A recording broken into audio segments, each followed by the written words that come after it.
All right, everyone. Thank you all so much for joining us this wonderful Thursday evening for some more D&D online at gaming. And tonight's game is the wonderful Song of Rapture, DM'd by Monsieur Omen. Monsieur Omen, what do you have for us tonight? What do you got planned? What's gonna happen to us? Tell me what happened last time on a Song of Rapture. Yes. Previously on Song of Rapture, the Valiant Seven was calming down after long combat with the Zephyrtoon Centaur tribe that was attacking this workers' camp. We spent the night with the other workers at their camp after burying some of the centaurs. Clyde had said some wonderful words, reading their rites and sending Persephone to tears. And everybody was a little chatty this night. I mean, it's no surprise. Everything is kind of a little on edge. We need to create peace with these centaurs and humans. Centaurs are kind of killing humans. We really don't know a lot about the centaurs. But when morning came, Persephone showed all of her friends to these hoof tracks that were left behind after her and Javen had spared one of the centaurs and spoke to him. And to thank them for their kindness, he promised to lead them back. But on one condition, they had to go unarmed. And Gregory was not too keen on that idea. In general, no one was very keen on the idea, but Gregory was mostly vocal about it. He doesn't trust the situation, and maybe he has every right not to. This is scary, and the centaurs are big, and they can probably kill us without weapons. But we went anyways. Without weapons on our hips, without weapons to show, they were all hiding neatly in Luna's bag. We finally found the centaur camp several hours later, where we were met with Devora, the Seeker and Chief Kogar's mate, a centaur who we learned is not of the Zephyrtoon tribe. Instead, she's an outsider, seeming to have been born just into the world with her gifts, where she can use, I guess, magic, but also see through the eyes of these jackals, these pets of hers, or rather, her friends.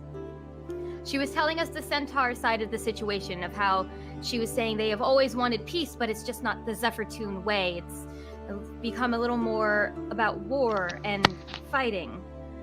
But she wanted peace, and she has shown us that she wants peace. The proof was with the humans that had been taken back to the centaur camp, walking among the centaurs freely and even almost happily. When we came to meet with Chief Kogar, it was Persephone who stood in front of the rest of the party to plead her case. She was telling him at first what she had been rehearsing over and over and over again. This is just a huge misunderstanding. But she had come to realize that it was not.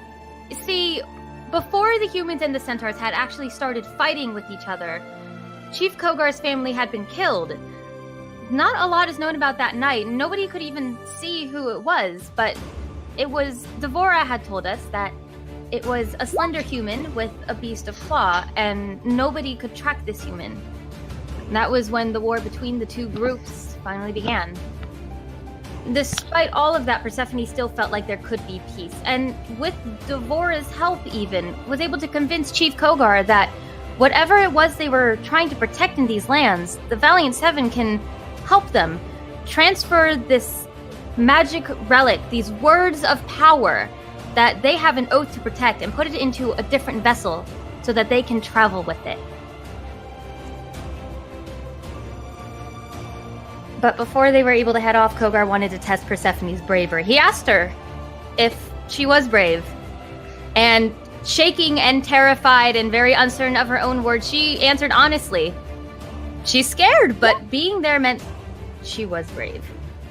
So Kogar took up his hammer and he approached the small Persephone, and he swung it at her. Before anything else could be done, Gregory got in the way, taking the full force of the swing onto his bare arms. And he threatened to Chief Kogar that he'd kill him if he were to hurt Persephone. And despite everything in Gregory telling him that they were monsters, he believes in her. And he believes that this can work, as long as nothing else happens. So with a little bit of tension and a little bit of relief, I guess, Chief Kogar, entrusting Devora, his seer, to go with them, and two of their strongest centaurs, they were given a map and allowed to go to a shrine of storm giants.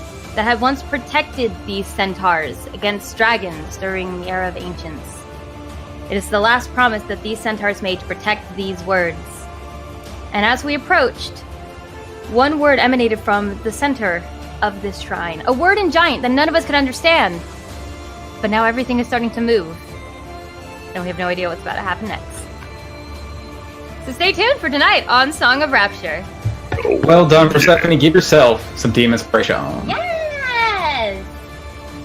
As indeed, the Valiant Seven find themselves standing before this destroyed temple, or at least what remains of it. It seems like the ground floor of this large tower that now falls spilled across this forest edge is all they find. But the air is moving. It is filled with a vicious and whipping wind that grows stronger as they approach this area. And along that wind, they hear a deep and unsettling voice call out. As we join our heroes on the scene, shortly behind you as you approach this area, you can hear the clopping of hooves as Devora, along with several of her jackal allies, soon follow after. But far behind her, almost along the forest edge, you can see the two centaurs who she was joined with, almost standing at attention, their javelins in hand, but unmoving. But all around you, oh no! No! All around you. He's gone. Don't worry, I'll keep talking. But all around you, you can hear the sound of this wind whipping. Some of you have smaller stock, Persephone and Midi especially. It takes a little bit to kind of keep still in this environment. It almost feels like the wind blowing around you is almost enough to knock you off your feet with every so often a breeze will catch you and you sort of have to steady yourself. Those who are on their horses, those a bit taller and more firm in stance, able to keep themselves stable. Oh god, there's so much to load. I totally forgot to ask you, Omen, at the end What's of last up? session. And our trek out here, did I have enough time to get myself a short rest? Patch up my wounds from getting clocked? In the middle of traveling, no. But if you wanted to rest an hour in the camp, I don't think you guys did that. I think you guys immediately left. Okay. So yeah. Currently, you're still a little battered, still a little shaken, arms aching from that hammer blow, but yeah. Not enough time for a short rest, I'm afraid. Oh. Hey, Luna. Yeah, that's ominous. It's probably a good time to just dump all these weapons out. Yeah, I agree. I just turn my bag upside down and dump all my weapons, my bags of money, and a bunch of clothes. A lot of clothes. I thought you It's a only lot. had our weapons in there. I didn't say that. Yeah, you upturn the bag, and you sort of have to hold it still, Luna, because the wind is pulling at your arms, and especially the flaps of this now open satchel. As things, for at least a couple of them, it almost seems like they're coming out in order. You see some clothing pour out, you see some money, some bags of gold, and then after a little bit, you hear the clanging of weapons, a large greatsword, as well as an axe, and some pieces of armor, and then Oh shit! just this torrent of arrows just spilling out across the ground as the wind picks up some of them and carries them away, sort of scattering across the area and landing in the grass, some of them even landing in the trees around you as, yeah, pouring all your stuff out here. The heavy stuff's fine. The lighter things are being pulled away by this wind. Some of the nice clothing you can see sort of dancing along the ground before flying off in one direction, off to the west. That cost me so much money, guys. So much money. You should have just emptied it out here. What were you thinking? It's fucking windy as hell. I mean, I could have waited until we went with the wind and already dead, but that Couldn't you didn't just seem like put your hand in and pull them out one at a time? I can't choose what I pull out. Can I choose what I pull out? If you reach your hand inside and decide what you want to pull out, you can pull out a single object. Oh, see, I thought we were going with base Not raw rules. rules. Bad. Can I just do that thing? Fuck raw rules. Stupid. No, give people a Fucking handy me and haversack. Mitzi goddamn. grabbing all of me arrows and me quivers. I'm saying if you would know that, after a little bit, you start to pour it out and you realize, oh, I can just pull these out. So after a little bit, you realize you can start pulling out some of the more contained and larger objects. So like the sword, The axe, bits of armor, the bow are fine. Some of the arrows do spill out though and sort of fly away, start landing all around you, Clyde. No! As empty quivers spill out next to you as well. But yeah, you're basically most of the stuff you want to keep in there stays. You're just going to pull out one thing at a time. I just turn and take a look at Devora and just expecting them to say something. As she watches this clamoring of arrows and suddenly everyone producing weapons, she looks on a bit concerned, but shakes her head. That does not surprise me. Those who were able to slay our own men would carry arms on them in secret. At least you are allies today. I must say, though, this was somewhat unexpected. She turns around to face the centaurs on guard. Oh, I see. Should you wait with them too? The Zephyrtune have taken an oath to never approach this land as long as what remains within stays. They are oathed to protect the Bloodstone, and to do so may mean to avoid this place entirely, lest they fall into temptation to take it on their own. I believe they will not approach, but nothing will stop me, unless you believe it would be advised. That's what I think. You might be an outsider, Devora, but if Kogar took you in as his mate and the Zephyrtune tribe took you in as well, I feel that should mean you are also beholden to the oath. I suppose you may be right, Persephone. I promised Kogar I would do everything I could to ensure that their oath could be maintained. I'd rather be safe than sorry. Otherwise, we'd do all of this for nothing. I understand. I will stay back, but if something happens, if you need my aid, I'll be at your call. Alright, Persephone? She gives you a big, warm smile. Alright then, as she slowly but surely backs away. Wait, don't we need that The stone. thing you have? The ruby. It is going to be my hand that can pull these words from the stone. If you don't want me there, that's fine, but I will need to see that stone soon. If we wish to move the woods. Well, I've been able to put magic into a stone of my own, and you said that the words can be spoken or the stone can be touched. If it's anything like mine, I could probably do it.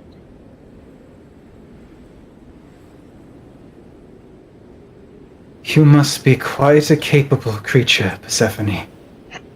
I will let you try, as she hands over this large, almost human head-sized ruby. It's in your hands, Persephone. It is, it's a bit of a hulky boy.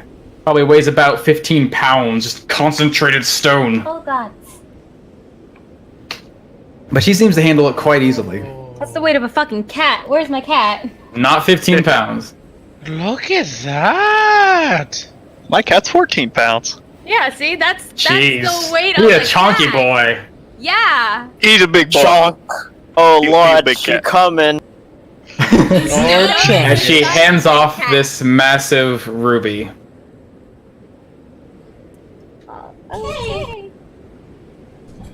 Luna, I'm gonna gesture like Football this. sized. Let's keep that safe in your bag. This will fit in your bag, right?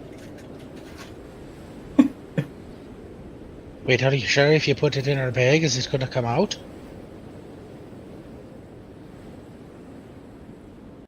If Gregory's sword can fit in there and come back out, and the bag is fine, I'm sure a rock will be fine as well.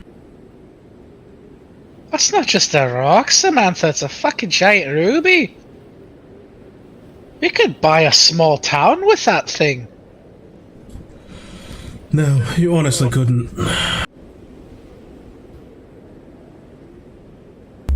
As, it seems like the cold magic that Samantha seemed to sort of infuse her armor with as they were going up to the Centaur camp has long since thawed, and we did not stop on the way here. I'm going to try to reach into the power of this transformed scepter. And what does that look like? Just pulling this extra energy out. Pulling the extra energy out. So basically, as you're holding onto this thing, you do feel a mote of its power, something that it seemed to swallow when you first found that obsidian stone and crushed it. It's almost like, in the same way you draw your own energy out, Samantha, it's almost like just your will manifests as you want, as destruction, as beguiling force. It almost feels like a part of it resides within the scepter, and it's less like you're simply pulling the power out and dominating it, and more that you're just sort of allowing its own will to enter you. It's almost like it's got its own control of sorts, but it's connecting with you and allowing it to move from it to you, like a conversation of sorts. I think that's the first time I've used that. Mm-hmm. But as you do, that you feel like it feels like a part as it moves from this object, this foreign thing, and enters you. That sensation, that disconnect, that makes it feel separate, is gone, and it feels like you just regained what you lost. And just as quickly as I gain it, I quickly summon forth that icy armor over myself once more. Alright, well, let's get this taken care of. This wind is annoying. I'll leave the whole magic stone thing to y'all, and I just lean over and pick up my sword off the ground with a pile of crap. Just sort of rub my arms as a glow starts to form up around my hand as I just wash off the pain that fucking centaur struck at Persephone with. So I'm gonna heal myself for 50. Luna, did you let me put the stone in your bag? It's heavy. Nope, this is your burden. You have to carry it now. I put it in my bag. Luna, you bitch! Wait, do you want me to carry it, Persephone? No. No, I put it in my bag. Yeah, I was gonna say, the best part about that is you wouldn't be able to cast. Yeah, exactly. I take a little bit of rations, walk over to the front of Nero, hold up some food for him to eat, and just whisper at him. Alright, boy. Keep an eye on these. You let me know if anything's up. They stop doing something weird. Something be bad. As you sort of feel this ping in your mind, Gregory, not a word, but just a sensation of, well, same feeling you have when you basically promise your kids you're gonna be back. That feeling of resolution. Good boy. So I just pat him on the nose a couple times, then turn and start falling after the group. All right. As Persephone's approaching, she's just looking around, like, her environment. This can't be that easy. This is supposed to be something powerful. This has to be protected by more than the Zephyrtune tribe, right? What if something got close? She's just looking around to see if there's anything shifting, anything. She doesn't want to be taken by surprise. Oh, everything is shifting. You see blocks and stones on the ground being tossed and turned by this wind. And it's strange because it looks like everything should be settled and calm, but everything's always in motion. There's pebbles flying through the air, the trees are constantly shaking, and as you approach these broken walls, you can see within even these large mortars on the ground, these big chunks of stone about the size of your body are still moving and tossing every so often, worn down by this wind. And the farther you go, the basically stronger it becomes, until once you get near the walls, it almost feels like you're trying to push through a wall of wind. I'm gonna leave my horse back here, then. I don't want my poor horsey to get hurt. Oh, God. So fucking windy! Is it something you Damn can go thing. through? Hell! Is it like, are we able to get through? Yeah, Or is it, like, it's not stopping you. It's just abating. You know, it's like it's like walking into wind. Like, it's not knocking you off your feet and preventing you from moving. It's like walking into the store on a windy day. Your hair is blowing everywhere. Your cloak is billowing. You're sort of having to, keep the wind from stinging your face. And as you walk inside, you see quite a few things. First thing that greets you, Clyde, is this large shape holding a massive axe over your head, but it doesn't move. It is a huge statue with wearing this helmet of two-pronged horns, a warrior of great size with a long beard down to his chest. It looks like what you've heard in stories, the giants, although this one only being a statue. Oh. The wall looks like it's about 15 feet high, but at least at its highest point about here. From where it goes onward, it looks like the stone has fallen away and broken, scattered on the ground. My bad. How tall?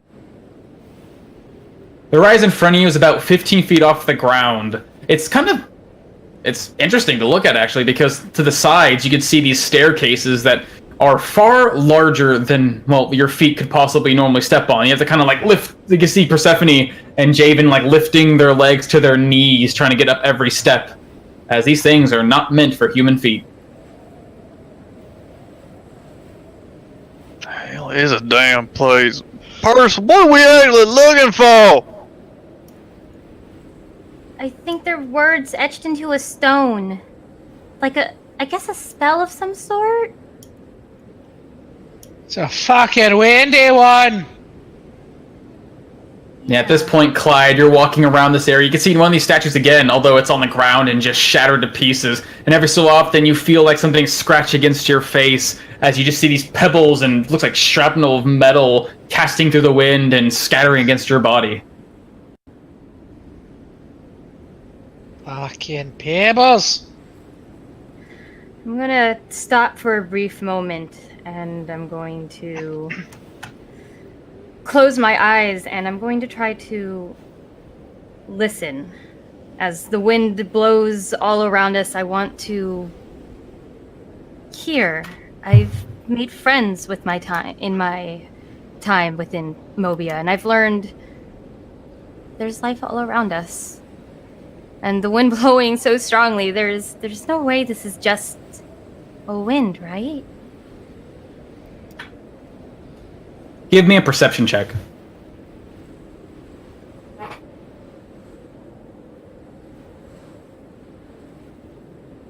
In your ears, Persephone, you just hear this hissing wish of wind. Every so often, sounds like something's hiss, almost like a whisper, but then it crashes into your ear, and it just sounds like you're getting closer to the center of this storm. As Javen, you round this corner, another 15-foot rise before you see a wide-set staircase with, again, these tall stairs, and looks like resting at the end of them is this pillar of sorts, only about like 5 feet off the ground, but resting upon it, on this pentagram-shaped pillar, is a large black stone. It looks like it's about 10 feet in maybe diameter, made of this coarse, dark stone, and written all upon it, you can see, looks like just these letters, written in maybe Dwarvish language of something. It's not your forte, but they all seem to be letting off this soft white light. They're all small in size, save for one almost at its center where you're facing it. Massive in its shape and defined more so than the others. As you see a very peculiar looking symbol.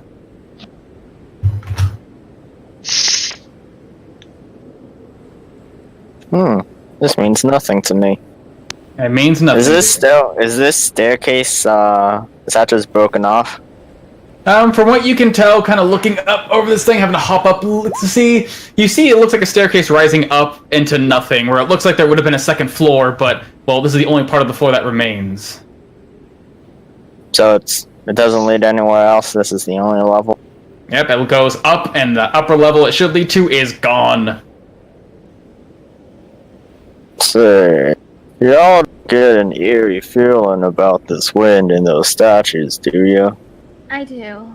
I don't feel very easy about this. What? You feeling queasy? Yeah, actually! Well, hold on! Okay, you can throw up if you need to! Yeah. Wind. Oh my god, guys! And Samantha, as you approach the height of these steps, you hear this thunderous boom as this voice carries out once more. Mortal. as suddenly, all around you, the wind begins to pick up, and the thunderous voice carries on, but the voice dies away. You don't hear anything distinct in sound or syllable, you only hear this thunderous boom and this harsh crackling. As all around you, the air becomes thick, dense, and moist, as rain begins to spill down upon all of you. What the hell? Persephone, whatever you're gonna do, you better do it. How obscuring is the vision, God?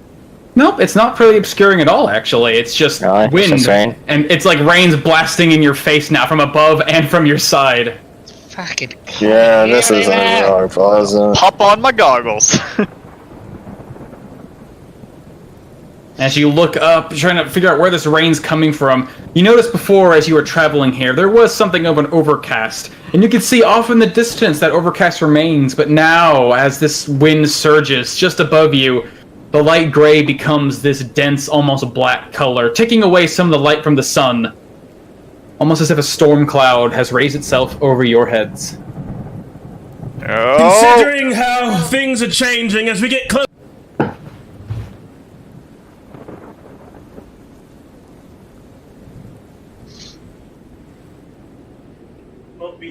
How are you supposed to do that?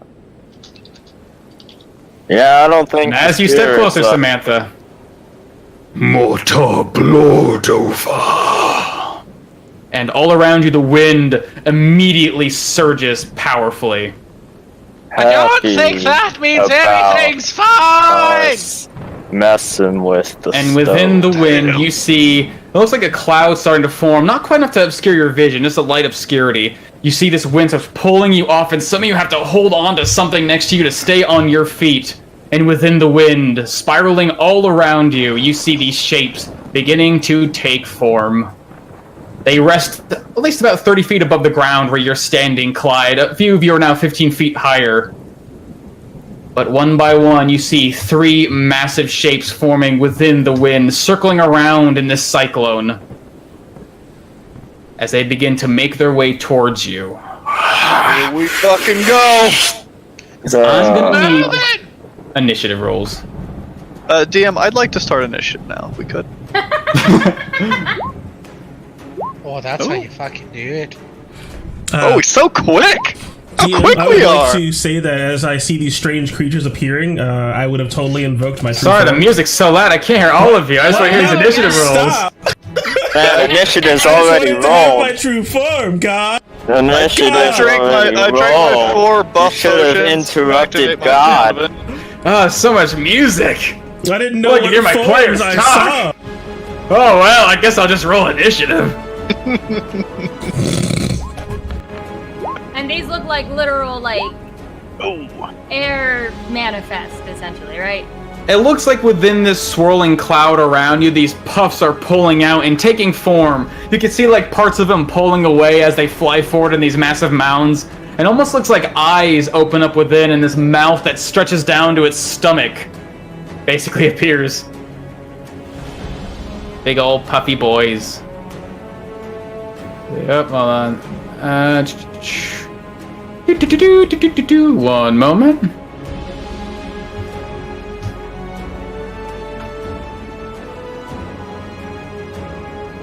Did I click on all of you? Oh, that's what I did. Okay. Do you. And I'll mess you up. That's what happened. Okay. 2023. So you are. No.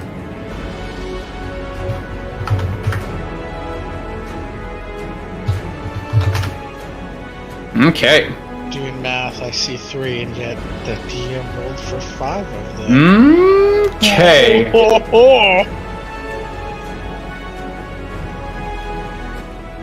That was the trap.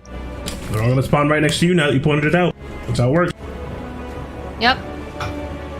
If you read the patch notes, you would know that for this encounter. Oh yeah, you know this thing's about to shoot lightning bolt at us, right? Oh yeah. Gonna get all of us. Good thing I'm off to the side.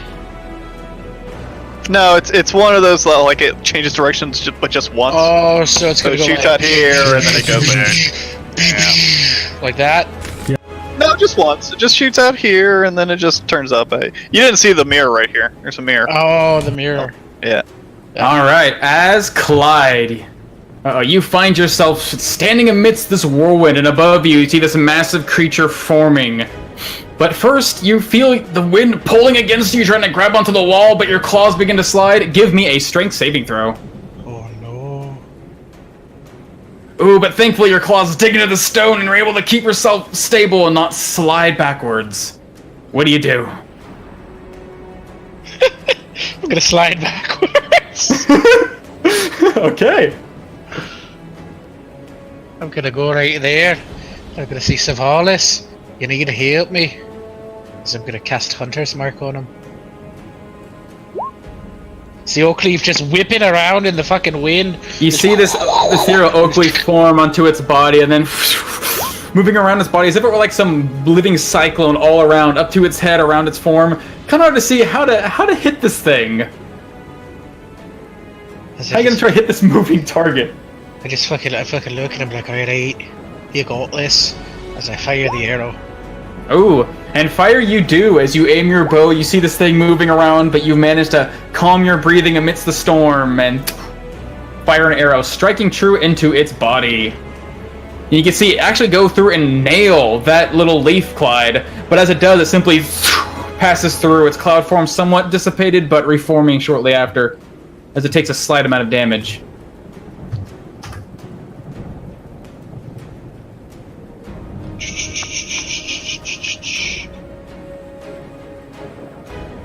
Alright, that ought to be my turn. Okay, as you watch your arrow fly through this thing's body and out the other side. Let's see, ooh. This mound of air, quick in its form, swiftly swims up over to the closest people to this shrine. As Samantha and Persephone, you watch this thing fly towards you, its eyes and mouth widening. It almost seems like the mouth opens up and swallows both of you as it sits into your space.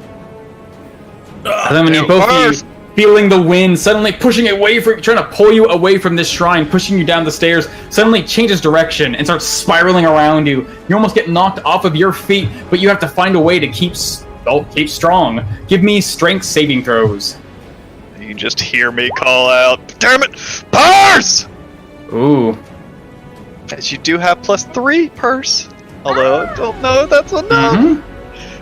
I guess Samantha, maybe? It's like 12 feet in between the middle of our... Unfortunately, no. She's just outside of your voice's range within this wind. Samantha, I'm gonna need a saving throw too. But thankfully my will is domineering, and hopefully this thing is of a magical origin. Certainly seems like it's magical. Well, +0, so we'll see what we get. Let's see. As suddenly this thing...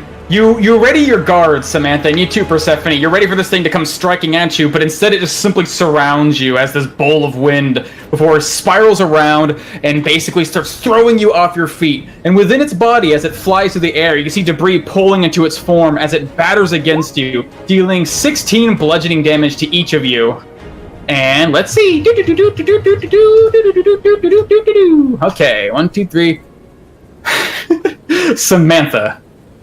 You feel your feet get lifted off the ground, and you are sent flying 20 feet to the southeast, making it about here before falling prone. Right there. I totally clipped myself on the corner, it's fine. And Persephone, you end up flying 20 feet up towards this wall before suddenly crashing against it, as you are knocked prone and also take 4 bludgeoning damage as you batter against the stonework and fall prone. How much bludgeoning damage do I take for every 10 feet I was thrown? You took 16, and that's it. You don't take anything. You flew right over this thing and hit the ground. Didn't hit no walls. You didn't hit no wall. No, it says you the just wall fell. or floor. A floor. Oh! Okay, well then you take 4 damage as well. As I just skid against the ground and all of the ice all over me just disappears. as this thing swimming down to the air to catch you guys suddenly pulls itself back up 15 feet. Let's do 1 and 5. No, 5. As it pulls itself out of your range, Daven, do you want to try and punch it? Yeah. Alright, give me that punch. Oh boy, let's go try to punch. Hammer fist. Ooh, as the wind's blowing against you, you feel your fist pulling away, and you swing out wildly, and what does it feel like when you punch an air elemental, Javen? Well, I'd imagine that because his fists are key-empowered, sort of mystical... I guess it was psionics in the last edition. Mystical energy, because psionics don't exist. That, as he hits it, normally a sword, or actually any other fist, would go right through the air, but this one, it lands solidly, actually compressing visibly some of the air as it knocks it aside, sending some of its form sprawling. As you see Gregory and Luna, you watch Javen punch out this massive swirling air, and strangely enough, after Clyde's arrow passes through it almost harmlessly, Javen's fist punches this thing, and you can see its body deform as if it had a physical body and actually took the blow. As give me that damage. 7 damage. Before it begins to fly away. Damn. As Midi, you find this thing, an arrow flies right above this creature, but it's 30 feet in the air above you. 30 feet up. Wait, how tall is this ledge? The ledge is about 15 feet tall. Oh, you can't fucking do that.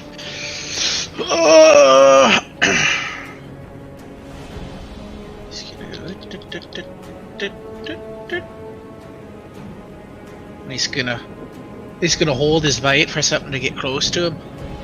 Okay, as Midi prepares himself to defend his friends and bite out at these creatures, Persephone, you're on the ground now. You just felt like you got hit by a ton of bricks, and then you got hit by a wall.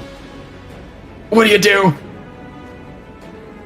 For a brief moment, I'm just staring up at the swirling wind and this massive air in front of me, and I reach into my bag for a bottle. I don't quite know what it does. I have a guess, and I'm gonna uncork this vial with a bead. All it does is grow and shrink, and here goes nothing! And I'm gonna down my mysterious potion. You down your mysterious potion. Oh, you die. As, like before Persephone, when you drank this thing, things seem to change in perspective and in size. The world around you just seem to get ever so slightly bigger. And now, as you drink this potion, you feel everything around you shifting in size in comparison, but then you realize, Persephone, the world isn't getting bigger. You're getting smaller. Oh, as you drink a potion of a potion of reduce. Wrong! As you are the size of a child now. Okay, that brutally backfired. That brutally backfired. Ooh. And Persephone, give me a strength saving throw. No! With disadvantage. I will remember you. This is it. This is where I take the risk and I Ooh. Even with your small size, you feel the wind pulling you off the ground, Persephone. You're like, oh no! But you managed to catch onto the wall behind you and keep yourself from being blown around in this cyclone. Fortunately enough. But you're still prone. What do you do? Did you get up from your prone, or? Do I need to stand up to cast a spell? Not really. No, you could be on the ground. Oh, Andy loves bread. If it's an attack roll, you might have disadvantage, though. Okay, then yeah, I'm gonna get the fuck out.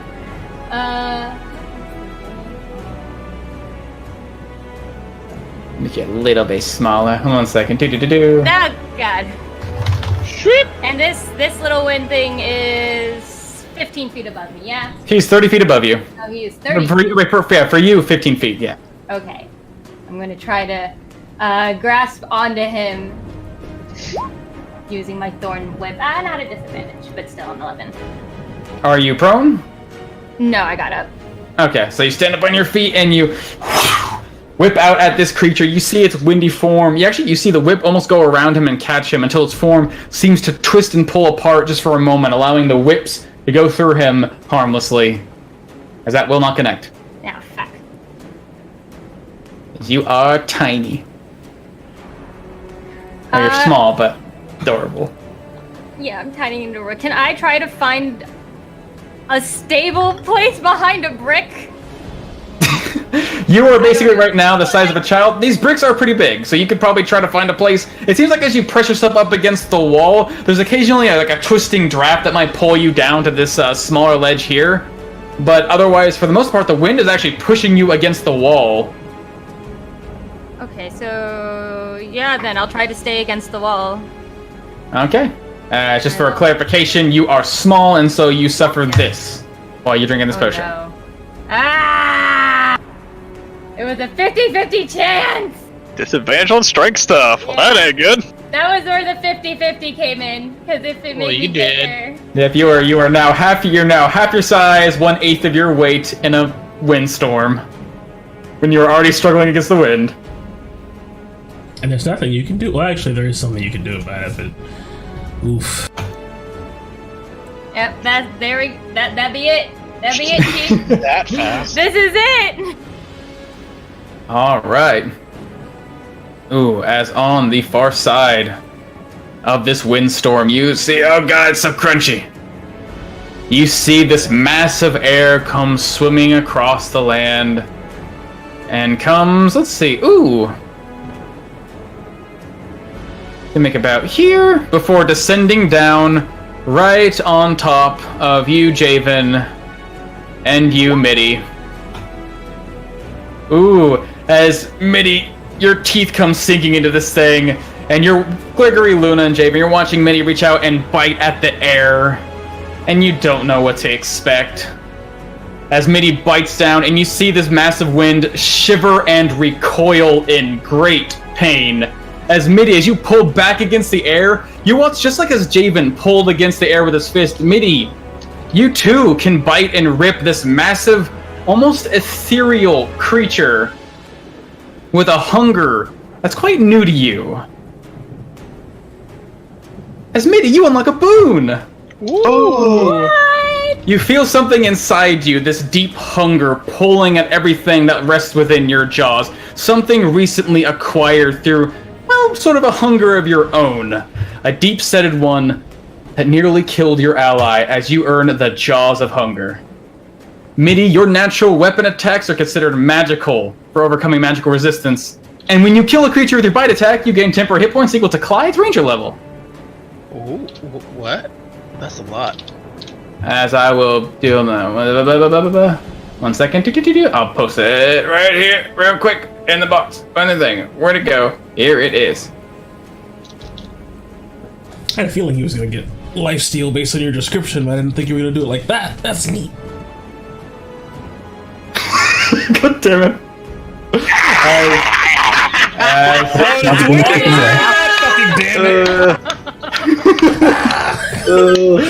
As you bite and rip true into this creature. But as he surrounds you, Mitty and Javen, you feel the wind suddenly change direction and try to pull you guys apart. Give me strength saving throws, both of you. Damn it, hold on, yo! No. Oh, wait. Mitty's got advantage on all this. Yeah. Is it? Yeah, he does. Yeah. Can't remember if it's proficient or. Ooh, as both of you firm, basically using these creatures as punching bags and keeping yourself firm against them, the wind does not distort you, although within their body you can feel the debris, the rocks, and the shrapnel stabbing and punching into your bodies as you each take... see, 6 bludgeoning damage. But seeing that you guys are unable to be pushed or tossed around, this thing suddenly begins to try to pull itself away. Oh, not you, down here, you. No, not you, Javen. You. So many tokens. Aha. Self away. Thanks, Javen, but he's going this way. Oh. Damn He's it! on ground level. Peel back here! You gonna swipe at him? Swipe out with my sword. Although, realizing I didn't have enough time and this probably won't cut well enough. Just swing it.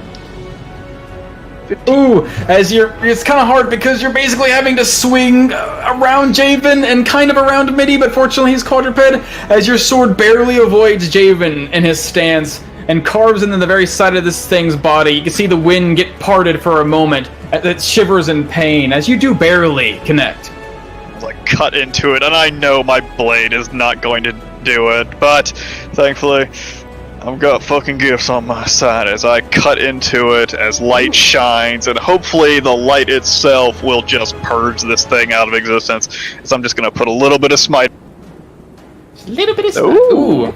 As that little tiny tip of the blade carving into its form begins to rip, this thing shivers in slight pain before the light erupts within. You can hear it call out as the light seems to reach through its cloudy form, illuminating it for a moment before dealing considerable amount of damage. 20 damage? Nice. As that is where it ends its turn. And as your blade moves through its body, Greg, just ever so slightly where the metal connects, you can see just the slightest glint of light. Not your own, but a different color, almost blue, and streaking in these small tendrils. It looks like electricity sort of clings to the blade for but a moment. Oh, yeah. As Javen, just as this thing pulls itself through your body and batters you, you feel the wind suddenly crash back down against you, pulling you away from this shrine. Give me another strength saving throw. Wow.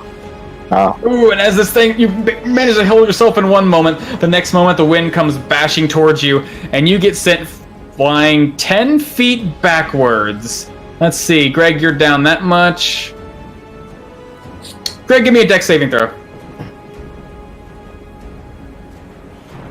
Alright, as I try to dodge the fuck out of the way of Javen, trying to grab onto just like the scruff of his neck as he flies, but probably not going to be able to do it. Oh yeah, easily able to get out. Oh yeah, you see Javen immediately comes off his feet, light on his feet as he usually is, but then you can just feel the weight of him coming as you pull out of the way, and Javen, you get sent flying 10 feet down here.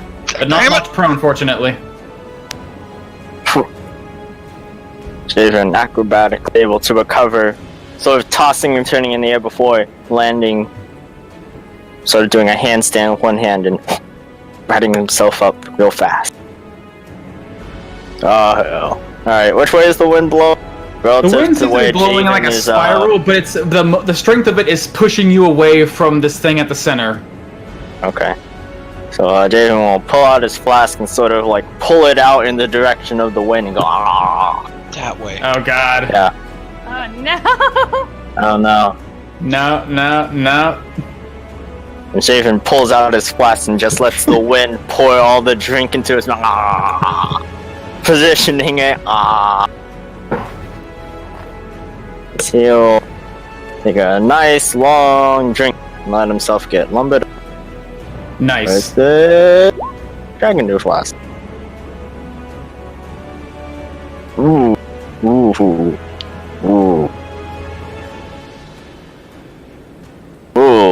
It's not cold anymore.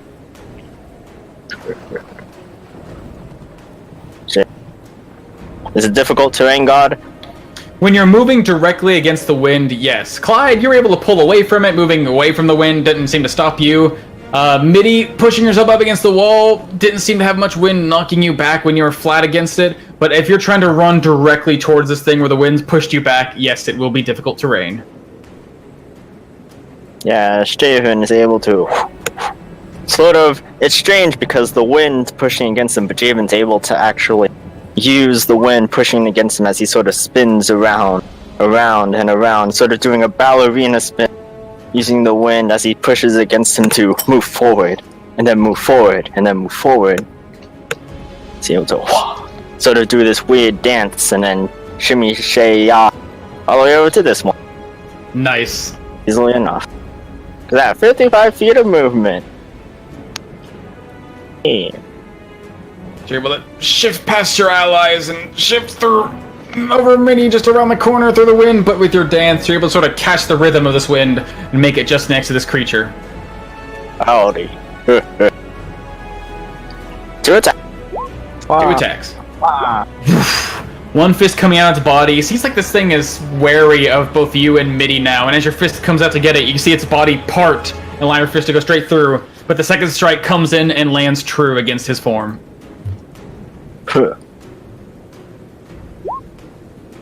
Do 6 damage. You can see a part of it sort of buff it, almost like a small explosion before it begins to slowly reform, but very slowly. BJ can just wibble wobble with the... So that'll be Draven's turn. Alright, as Luna, you feel this wind pressing into your face, trying to pull you away. Give me a strength saving throw.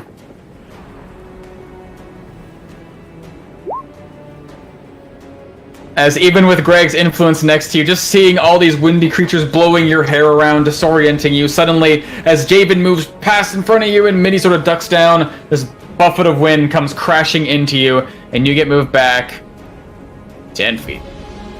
Right there.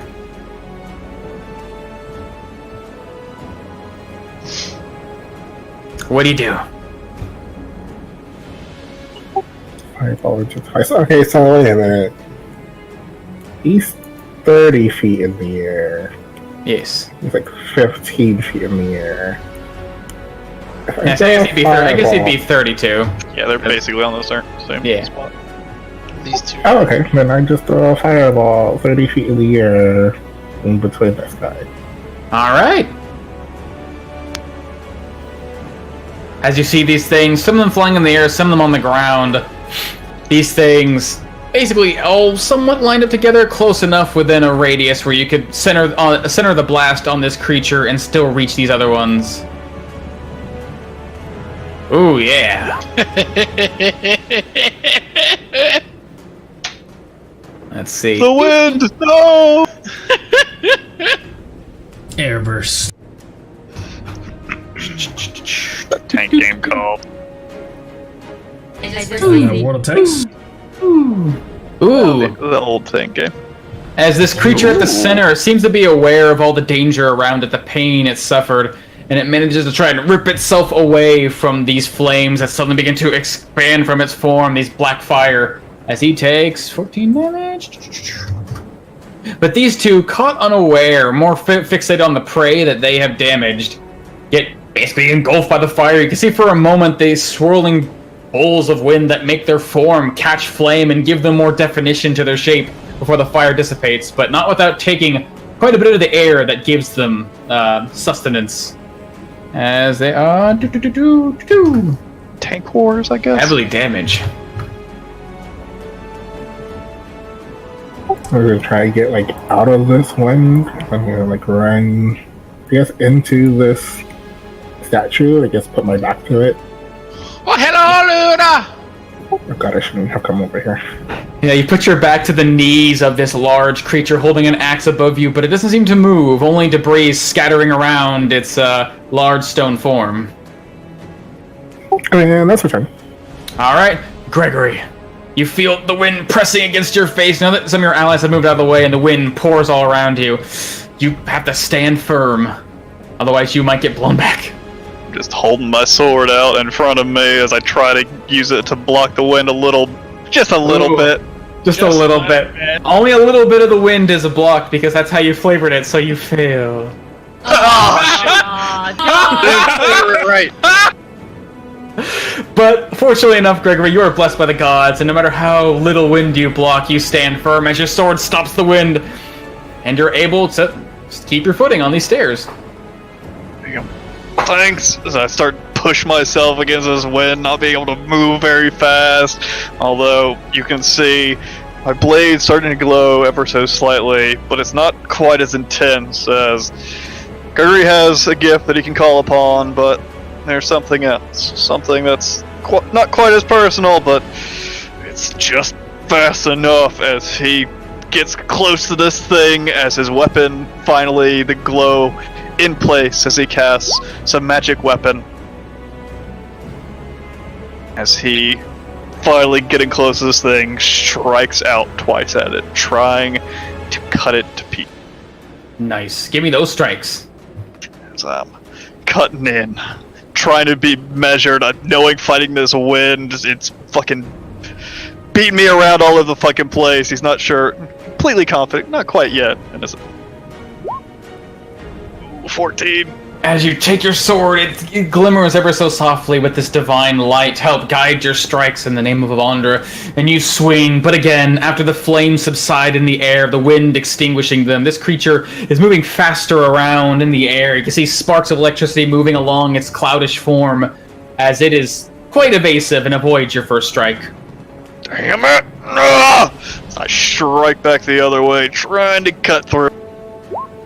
Oh, there we go. And that other strike, finding this thing's form, basically finding a pattern in its movements and just swinging away, you connect. As I connect with this thing's flesh. Ooh, 17 damage. Cutting through it as I may have wanted to put a little bit more magic into my blade, but I also start to feel the blood pumping through my ears. I can feel the thrill of battle, and a little bit of a smile actually starts to come on Gregory's face as stuff just sort of starts to fall away around him. He's getting into the thick of things. Although it can't activate quite. Okay. And Samantha, as you clatter to the ground, finding yourself taking a total 20 bludgeoning damage, laying on the ground, taking your 20 bludgeoning damage. Out of my Oh yeah, your temporary hit points. Ooh, yeah, that's You true. took my whole armor back at this away. God, be satisfied. No, I'm not satisfied enough. No. You land on the ground, and you can hear the sound of your allies being blown around by this wind, some being thrown into walls, some being tossed about, and you're preparing it for yourself. And there's nothing. Where you stand, or I guess kneel, next to this shrine, the air is still. How tall is the top of this thing? This thing? Yeah. 5 feet off the ground, this thing's 10 foot in diameter, so about 15 feet in total. Oh, I didn't click my damage mod. Alright, somebody's gonna work her way to her feet and just taking a bit of inspiration from Clyde, actually.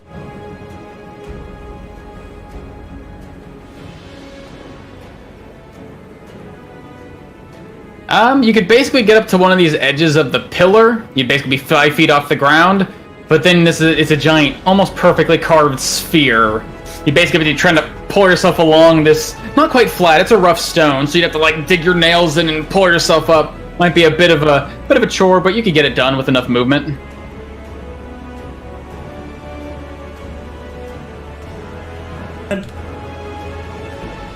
Sure. Yeah, get on the other side of it. Okay, looks like that one's barely holding itself together. And I'm experienced enough with my own specialty to know when certain things just don't kowtow to my will, to my want to weaken and poison it. Do you know that? I'm asking you. Know what? Sorry, your words lost me. Do I know poison well enough to know that, hey, I can't literally poison air? I mean, I'd say Greg could probably say yes to that, so I'd say you could say yes to that. But I'm a simple man. Okay. You can poison no air unless it's, I don't know, floaty poison. You can't make the air vomit. Not yet. In that case, I'll use my bonus action to invoke my aspect of the serpent, so my scales sort of harden over my body, and I just kind of make sure that I'm defensively prepared, and then just simply cast a little Eldritch Blast, trying to get this one out of the way, as I will shoot 2 beams at this dude. Okay, he's gonna have some cover from where you're standing. There is a 10-foot radius stone in front of you. You can only see basically a sliver of this guy from where you're standing. He's like that. You're shooting from there. If you're trying to shoot around here, you're gonna get like that. You have cover, but well, so does he.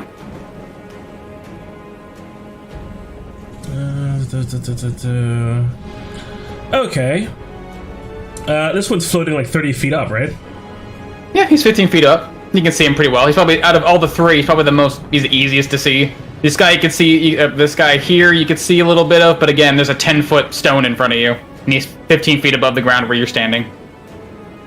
So he's like directly past the stone then. Alright, Yeah. then I'll just put 2 beams into this guy. Try and just beat him Give me away those shots. from Tiny Persephone.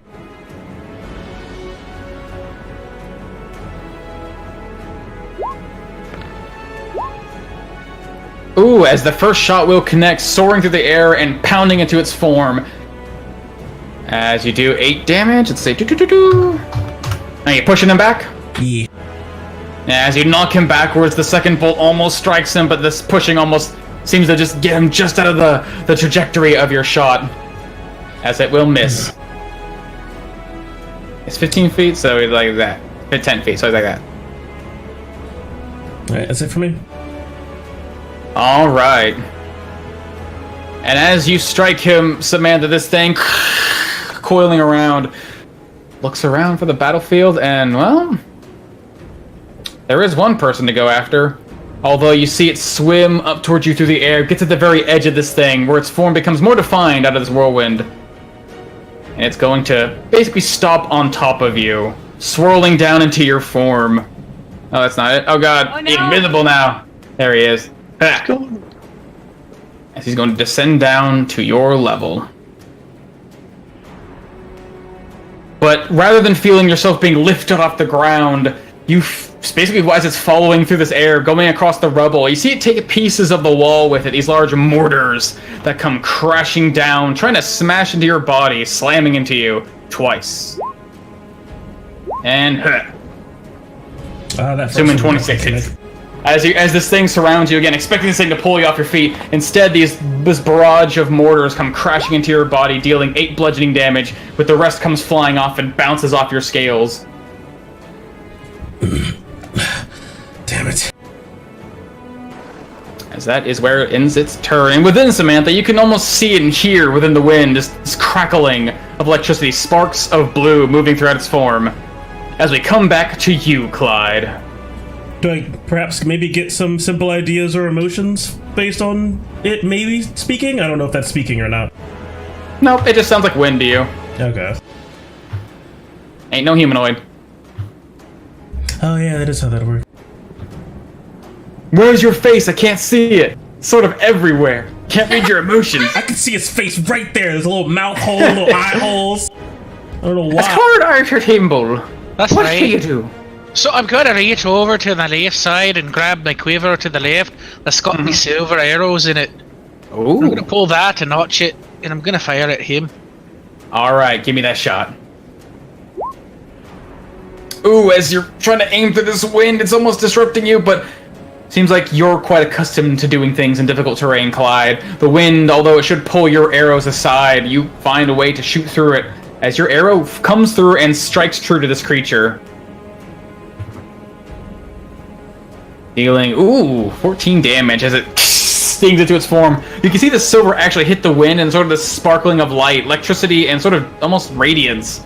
As it seems like it does, well, not normal damage. Magical kind. As the wind that rips through its body, the arrow falls down to the ground below it, and you can see its form slowly starting to dissipate, barely pulling itself back together. Right, as everyone looks at the little spark, including the fucking wind thing, Mitty's just gonna It's like, bite what's him right in the that? arse. Ooh. Get him, Manny. As how do you want to kill him, Mitty? It's like he that looks wind over down. and he's just gonna bite him right in his clappity ass. As you bite the air, this mound, the only thing you can discern to be, it's behind. But with your teeth, Mitty, you bite and you rip, and you almost feels like you're tearing away fibers that don't exist, invisible strings that hold this thing together, and its form simply dissipates. There you go. Fight that wind. Oh my god.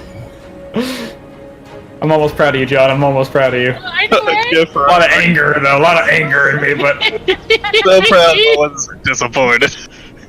I'm just as Anything else proud you as wanna I do? am disappointed. That'll be the entirety of Clyde Arthur's turn.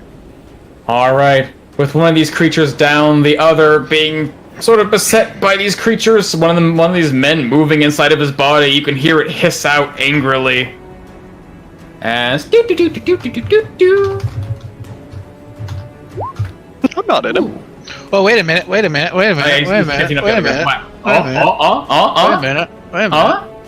You didn't kill it. No, Mitty killed it. So Mitty gets 7 hit points. Oh yeah. Yeah. 7 temporary points. Yeah. As you bite and rip this thing, you can feel, although it feels like you're eating air, there is some sort of vitality entering your body. The energy holding this thing together fuels you, Mitty, and you feel a little bit tougher. Yeah.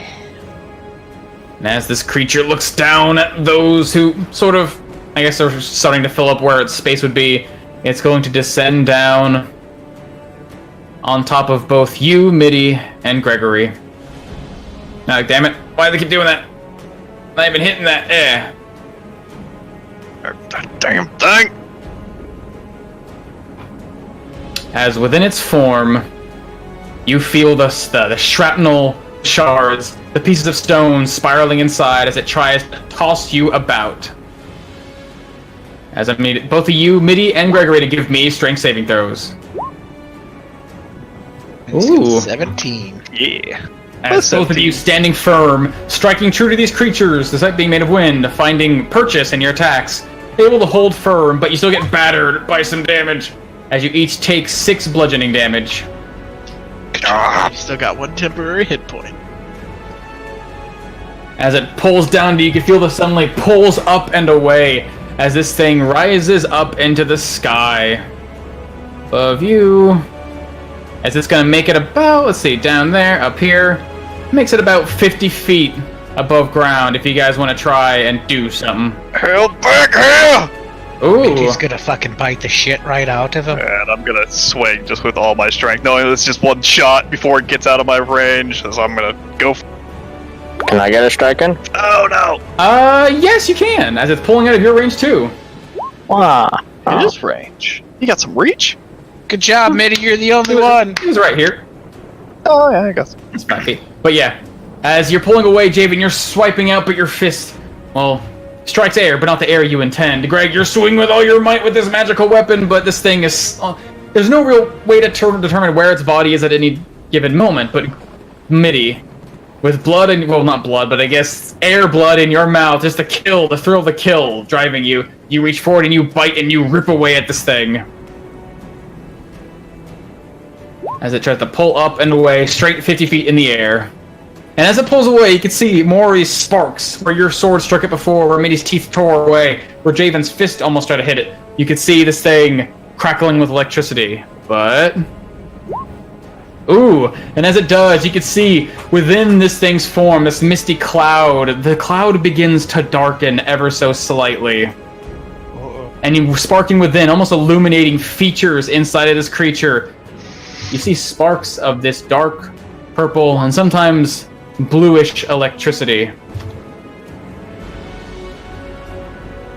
As it changes form.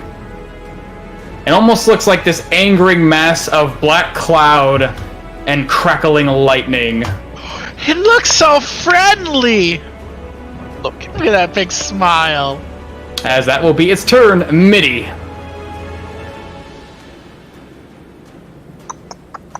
Mitty's like, you're up there. I'm down here. Oh, actually, Mitty, as you're starting on the very edge of this wind, you can see Greg standing where he is, the wind sort of casting around him, but it's trying to bash into you. Although he happens to be blocking it. Give me a strength saving throw. Ooh, but even with Greg blocking the wind, 11.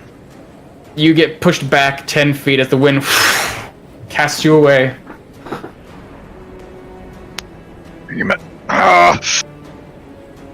Well, then he's just gonna walk right back to it and wait for that to think. No, Mitty's not smart. He's just gonna go back to there and wait for it to come back so he can bite it again. Okay. Persephone. My movement speed isn't affected by now being the size of a toddler, right? Mm-hmm. Okay, that's great. I'm just tiny. That's perfectly fine. My She get tiny picked self up is gonna and turn thrown into a away. bush. Like Tess. As you turn into a shrub. Yes, I'm basically a shrub. My hair bursts into vines of ivy, and then my face looks out of stone. Sure, I might look like a tree, but I'm a small tree, so I'm a bush. Behold, the mighty Persephone and all her eldritch might. Yeah. As you look down, and it's the fucking mulberry shrub.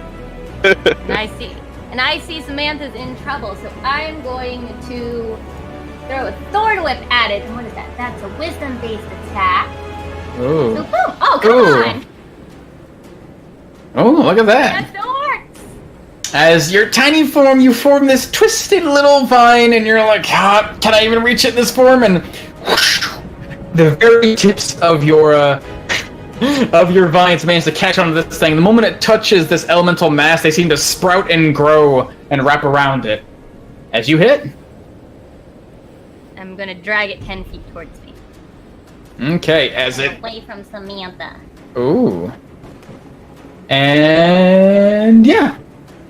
As you drag this thing away from Samantha, somehow grasping at the air itself, sort of grabbing at the same threads that hold this thing together as Mitty tore apart, and pulling it away from Samantha, although now it rears its head your way. Yeah, that doesn't look great, so I'm just gonna cower by the bigger people. Make myself look smaller. It is I, the blueberry bush. Exactly. Oh gosh. Yeah, I'm gonna try to... Yeah, that should work. Just scurry down the stairs. Yep, as you try to move closer to the shrine, you'll find these first couple of steps to get about to here will be difficult terrain. As you're moving towards the wind pushing you back. So it'd basically be 10 feet per step, so you make about 20 feet to get here. But if you're moving down here, it's fine. It seems the wind pushes you along with you, and you can move normally. Just yeet yourself down the 20-foot drop. No! That's a bad idea. I'm so small. You get more walking speed when you're a tree? It's weird. No, that's the primal. No, that's a Beast Boy. She's a shrub girl. Oh, okay. Gotcha. As she shrubs away across. As I shrub away, and there are just kind of like roots following me. That's my turn. Alright. As Javen. Wee. Yeah, okay. Seems good enough. Oh, I won't disappear. Okay, well. Steven. So, up to the elemental thing. Uh-huh. Will be difficult terrain. Now that you're basically close enough to this thing where you can feel the wind sort of parting, where you're standing, you can feel the wind sort of bustling to and fro, but you seem to be at something of an eye of the storm. You're no longer attacked by the wind. The air is somewhat calm, although to your back you can feel the wind pulling and pushing away. Yep. Stephen will take a running. I'm really running. 'Cause running takes 10 feet. But, hopping a bit in the air and giving this guy a big old punch in his stupid wind-looking face. It's not even a head. Yes, you punch it in its non-head, non-wind face. Yeah. Give me that punch. Non-wind head punch. Yep, you're starting to get the hang of fighting these things, Javen, as you swing your fist and catch this thing in the middle of its weird air body. It tries to tank it at first, almost confidently, before your fist buffets away and strikes it as if it had a physical form. Yeah, and as Javen punches it, as Javen's falling down, he drags his fist along it to try to disrupt whatever is going on. See, stunning strike. Trying to discorporate it. As you're trying to knock this thing apart, let's see. Ooh, as you do, you see this thing sort of explode into a cloud of dust before pulling back together piece by piece. Slowly but surely, there's a center mass at its form where it's starting to culminate. But as it does, the rest of its form is trying to pull back slowly, as it is effectively stunned. Cool, true. Ooh. As he'll... He'll have to be like, oh, flurry of blows. But I don't know if flurry. Not yet. Why? Ooh, as that will connect too, you're striking down at the center core that's slowly being reformed, each punch taking away a bit more of its original form. So punch again, using Ooh. one more keep to flurry of blood. Nice. And again. Keep Unless- pushing. Oh my As gosh, all these Dave. strikes will connect, just poof, poof, knocking piece by piece off of this thing. As the last one strikes down into the wind, you can see just barely holding it together. There's a small amount of this tiny little cloud, where every piece of it seems to be slowly pulling back together like grains of sand, reforming into a single stone. But it still barely holds together. Yeah, how do you like that one? Steven will pew and head towards the big ol' angry style cloud looking thing. Okay. That thing doesn't look real nice up there. Well, I'm sure it's fine. I want to admit that he's right, but so yeah, I'm gonna create my two little chaos bolts in my hands. I'm going to cast chaos bolt, one at this guy and the other at the guy in the air.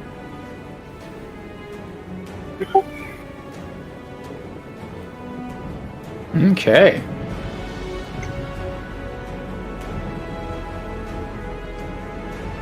Ooh, guy. The first one is you're striking out at the guy in this guy. As you Guy on the send out, as you're sending out this bolt of energy, you see this tiny mote, such an easy target through the wind. But maybe the wind blows your hand ever so slightly as the bolt goes flying and veers just barely off course. The 14 will not do it. Ooh, but a 25 will, as it comes crashing into this large, storming creature's body. Give me that damage and give me that damage type. 3 and 4. Ooh. Fire damage. Fire damage, okay. As you see this bolt crackle into black flame that strikes into the black cloud, it begins to spread within as it cries out in pain. Dealing. Ooh. Decent amount of damage. You can see mixing in with this thing's stormy body a cascade of lightning and fire within its mouth as it lets out this terrible rumbling, thunderous roar. Well, I tried.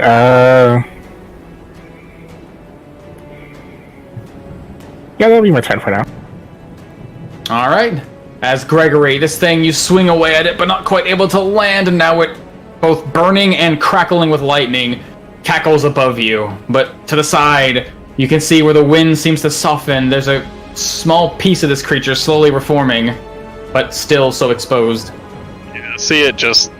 Javen beat the shit out of the thing and basically dissipated into nothingness. Craig just assumes it's dead as Javen just walked away and seemed unperturbed. And he's gonna force himself out of this wind. Damn it. Ah! You ugly bastard! Come on in! As I just clink my sword against this stone thing, although actually I have both my hands on it as I get ready to swing out across it as it comes for me. Gregory, give me a Constitution saving throw. Ooh, I'm gonna get zapped. Yeah, do it! Do it! Ooh, as you hold onto your sword, you feel it clang against the stone. You feel like a ripple of force as you hit things hard. Like you swing a sword on a stone, you almost feel it vibrate back. You feel that reverberation and it stops for a moment, and then you feel a strong reverberation that tries to pull the sword from your hands and almost throws you off your feet as you take, what was it? 2 force damage. And the sword, you barely have to squeeze it with your hands, but fortunately, it stays within your grip. Fucking like that, did you? As I just keep my blade right above the stone, whirled back behind me like a baseball bat, ready for this thing to fucking come at me as I'm hoping I'm drawing it to... My blade just glows atop the stone. Ooh. So, That's Samantha.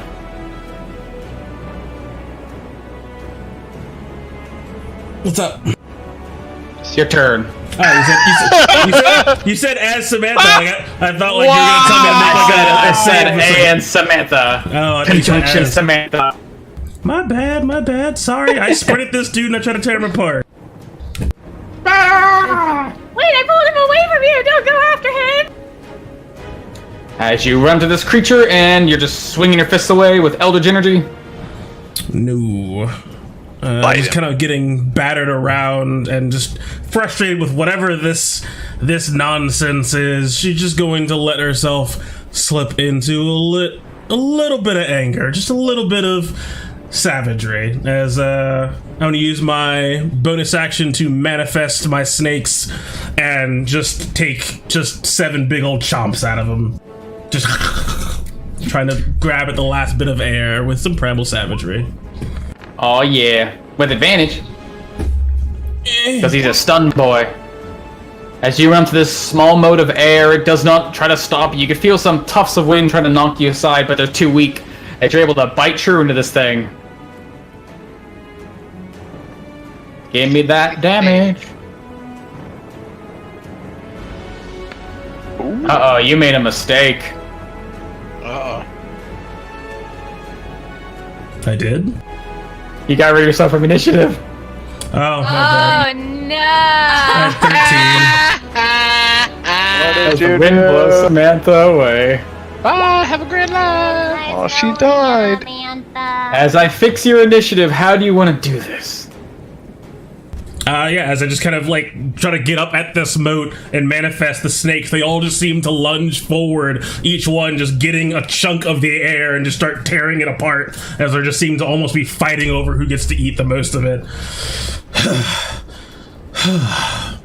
As I try to look over to see this horrible storm cloud looking thing, I do not think this is going to be over with that.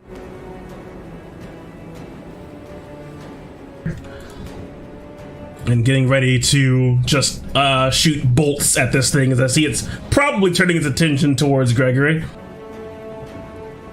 Oh yeah. So I will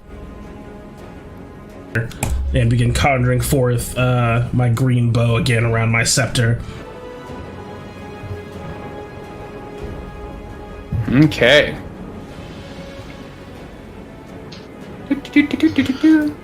As you see you strike this thing down, you're basically tearing it away with your serpent's teeth. The sort of air gets torn to pieces and spreads out back into the wind and swirls around. As you move yourself into position, As Clyde, you're looking in the wind, you see the only thing that remains is this crackling energy, this thing within the storm that persists with the lightning, and then you hear it again around you. Right. As masses form within the wind, slowly but surely reforming in shape as the storm persists. The wind returns. That's fucking lovely. Alright guys, you guys ready to farm damage? Let's get the rotations tight and start training these things, guys. Remember COD, gotta train. Luna, I think you need to get the stone up there. Persephone! Do something with the fucking stone! Savalis, help me. As you just see this leaf just kind of whipping around. And I'm gonna shoot as I use my bonus action to move my hunter's mark. As I try to thread with my silver arrow the leaf as it's spinning around to hit this creature. As you send your mark flying, Clyde, the wind, as you're trying to usher commands to your friends, trying to get everyone in line, the wind sort of catching your bow ever so slightly, you shoot, you try to thread that arrow, and it flies through this thing's form ever so like just parting through where its shoulder would be, if it even had one, as that will not connect. That'll be in my turn. Alrighty. As this creature, massive in size. Let me do this real quick. Oh god, not you. There we go. Creature, massive in size, looks down at you guys and looks down to Gregory. As it swims down, similar to what it did before, to try and encompass both of you. I didn't think you like that. But as it surrounds you, Gregory, you don't feel the tempest pushing and pulling you. You instead feel something else. As the clouds surround you, your vision sort of getting obscured, you feel this ticklish sensation as something seems to be like several fingers dragging and poking along your body. before suddenly it surges with electricity. Both Javen and Gregory give me Constitution saving throws. Alright, is that swing out with my sword? Yeah, you do. Easily enough.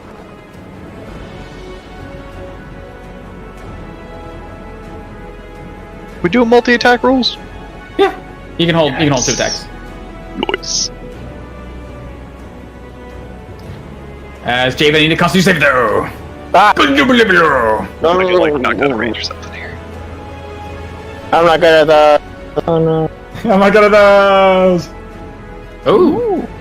As both of you are able to hold your own within this living storm, as this static burst of electricity cascades across your body, each of you takes 10 lightning damage. And you almost feel this thing overtake you and take away your movements and lock your muscles, but fortunately you are strong enough to withstand it.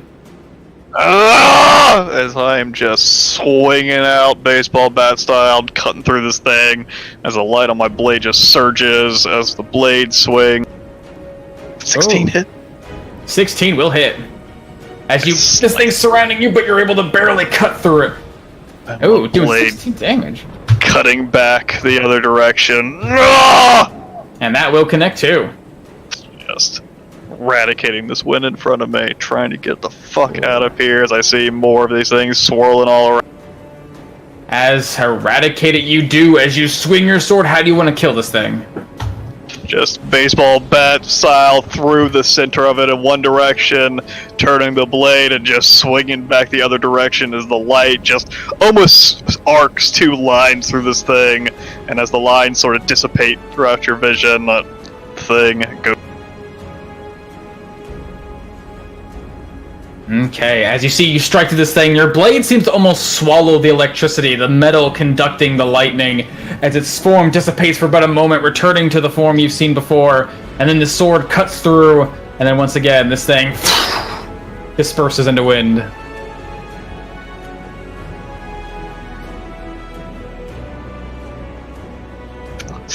And all y'all got!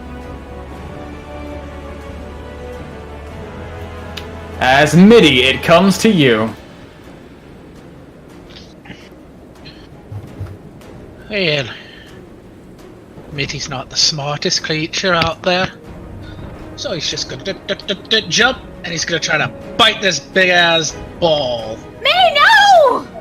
Alright, as Midi comes, tries to run over, tries to find a good place to bite. Nothing really to do, so instead he just opens up his mouth and just chomps down. Midi, give me a Constitution saving throw. Ooh! But your teeth lock into this thing, and you feel this thing ripping force through your body. But you're a tough dog, able to withstand 7 force damage, trying to push you away. But you bite down and crunch into this stone. The stone is abnormally hard. Your teeth barely sink into it. But the lights on this stone shine brightly as you hear calling out again in the storm, Motaruva! Get out of me! Come on! It's gonna be Mitty's turn. Alright. Persephone. At what point does difficult terrain no longer become difficult going towards the stone? It seems like where Javen's standing, at least that within that radius, seems to be where... Well, you don't see his jewels and baubles bobbing and bouncing around. It seems to be the eye of the storm. Persephone, get your small fat chest over here. As Persephone, give me a strength saving throw. Oh god, okay. With disadvantage, baby. Yeah. Bye, Felicia. Have a great life. As you're preparing to run, you start running and you don't go anywhere, and you look down and you see your feet are off the ground as you go flying 10 feet back this way. God, I guess we don't have any other choice. Okay. I'm gonna go straight to Luna. Just give me the whole bag. I can just reach in and grab the stone out of it, right? Can you lift the stone? How big are you?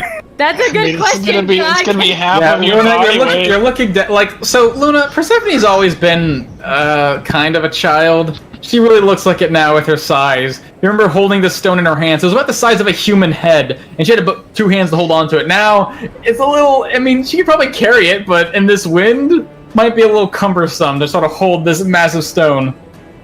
Do you want to carry me on your back and take me straight to the stone?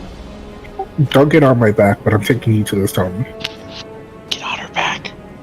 Piggyback ride. Do it. Give it to the hate. Does Luna almost like Persephone more because she looks like a child? I look like She's a not little actually a tree. child. Oh, fuck you. Okay. I mean, she literally looks like an adult woman, just small. Well, with that so. plan, I'm going to look back at the air elementals, and I'm going to shout back in. You guys have heard Persephone speak all sorts of crazy fucking languages. This one is a new one.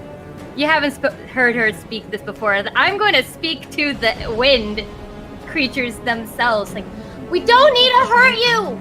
We're here on behalf of the Zephyrtoon tribe. We're trying to help them uphold their oath, please. What the fuck was she saying? Excuse me, Wynn's joking. Oh no! Oh no! No, you killed our DM! No!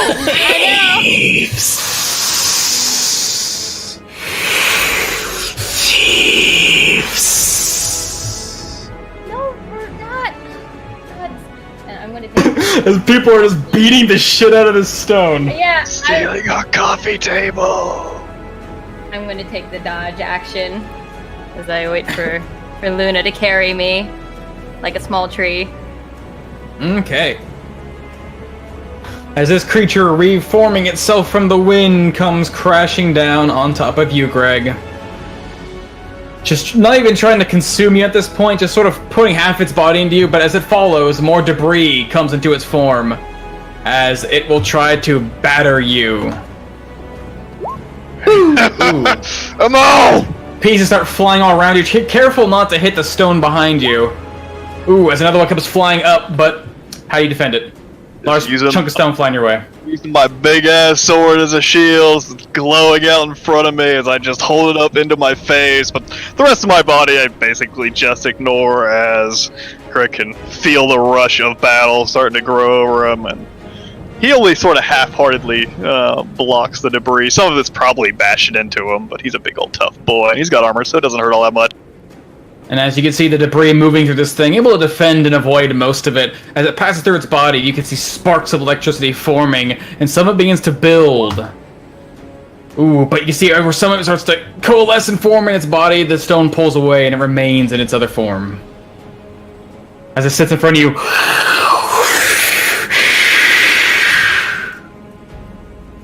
David. Hey, shut up.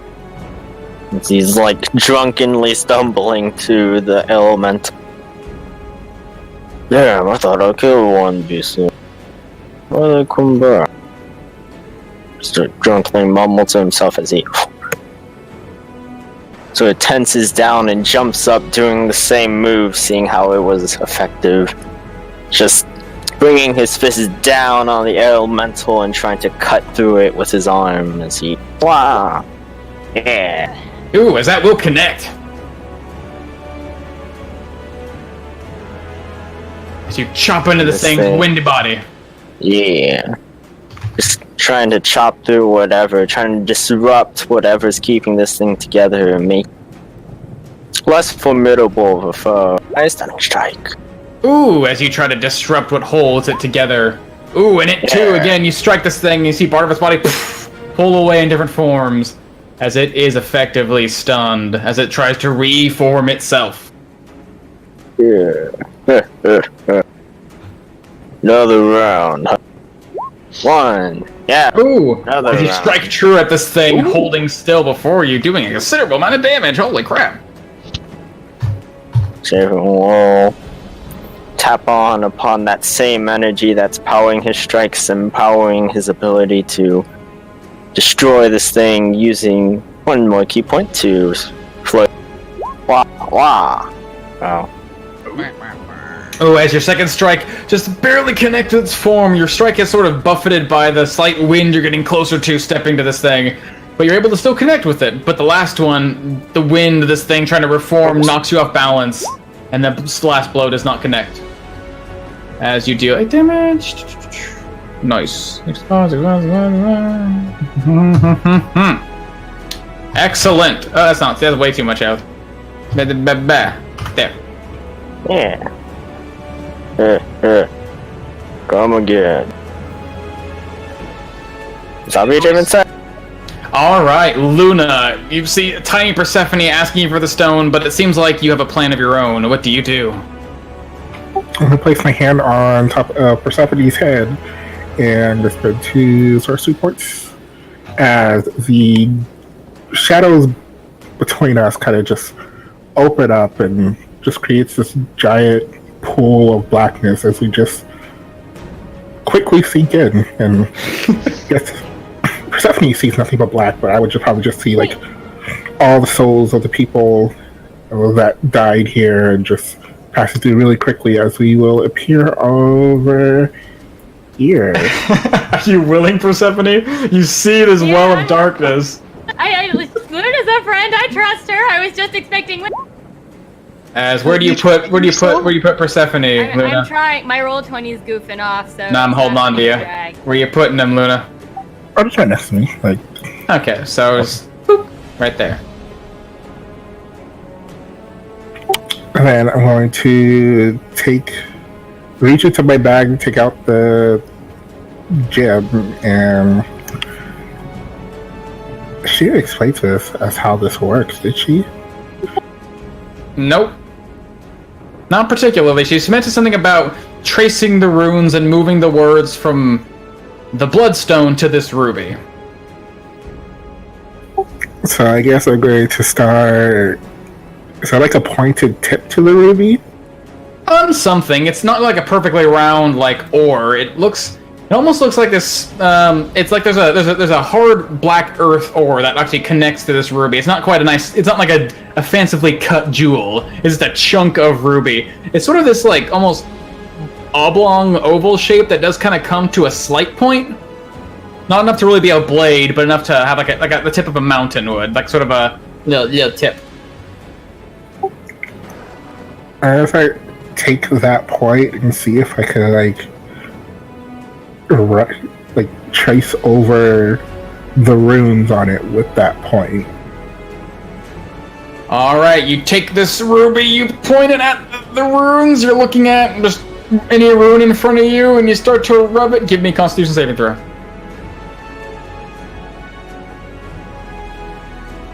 Am I in torpedo, Gregory? Gregory, how far are you? You are too far away from Greg. This Mitch. Ooh, as suddenly you feel this shock of force go through you and the ruby. Fortunately, you was afraid this thing's gonna launch out of your hands away.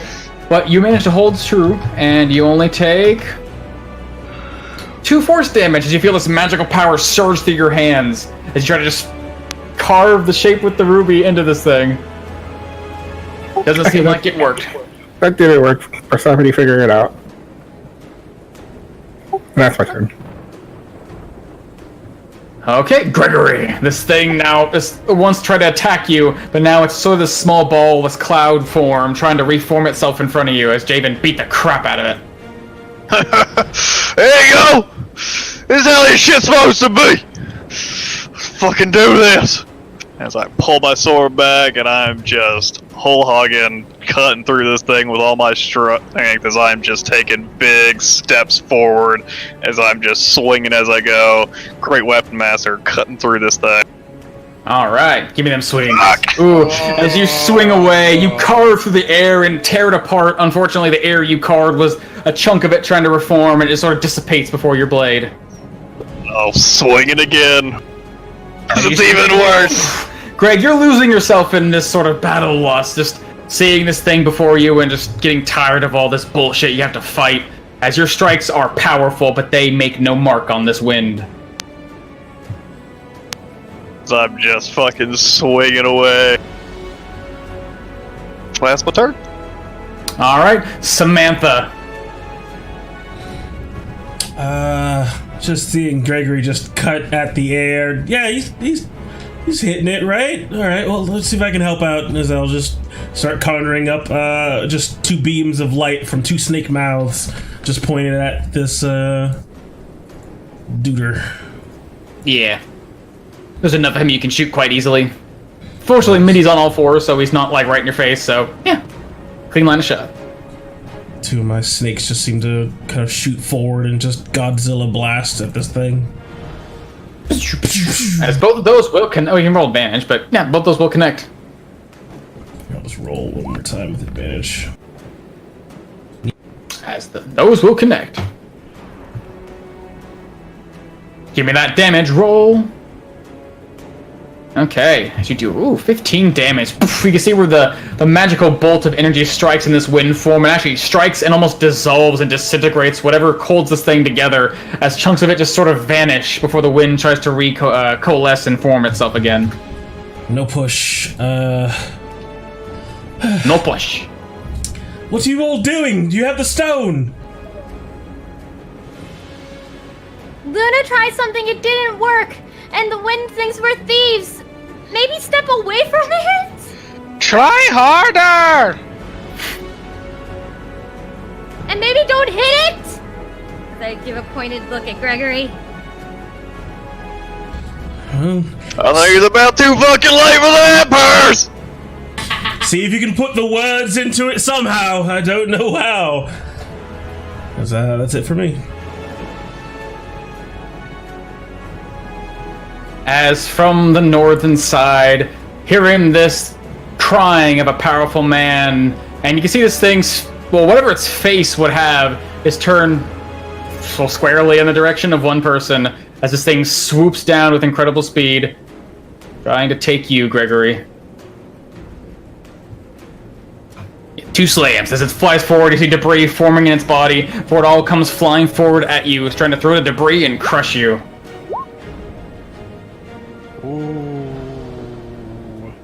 Assuming both those will hit. Catching you from behind, you feel this barrage of stone crash into your back, battering into your shoulders and ending your armor as you take 36 bludgeoning damage. Jesus. Can you hear me now? Yep, I can hear you. Alright. Thing died. I get to hear you in pain. There goes all my health! Not all of it, but fuck. God. I mean, a lot. 36. 36? I'm These just things- bashed and pummeled into the ground. Oh, damn. And as this thing looms above you, you can see its form spreading, trying to engulf you. And Clyde, as it comes to your turn, off in the distance in the wind, you can hear and see a new form shaping. Well, a new one, I say, but truly familiar, as another one of these things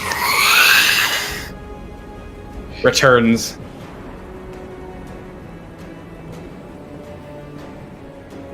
What do you do? Oh, that's a great question. What would Clyde Arthur do? Fuck it. I'm gonna climb this fucking statue. Alright. You see this statue, old and decrepit, but with many bends and crooks and holes in it that you can actually put your hands in and pull up until you get to the top of this 15-foot statue. As you stand before the wind, Clyde, your cloak and your whatever you're wearing billowing brilliantly, as your friends are being assaulted by the storms and the elements themselves. Oh, fuck. I'm gonna move the old hunter's mark over there and I'm gonna shoot him With a little bit of advantage. with my silver arrow. Ooh! Using your +1, your silver arrows, you strike true, going to this thing's, well, what remains of its form. And you deal meaty 16 damage. As you see, as you strike true, it lands inside this thing before dropping to the ground as a chunk of this thing explodes and burns away in this silvery light. Get him! His mate's gonna bite the creature right in front of him. Ooh, and bite him you do, as you see this thing pummel into Gregory. As soon as all the debris flies through it, you turn and bite and rip as you do 13 damage to this creature.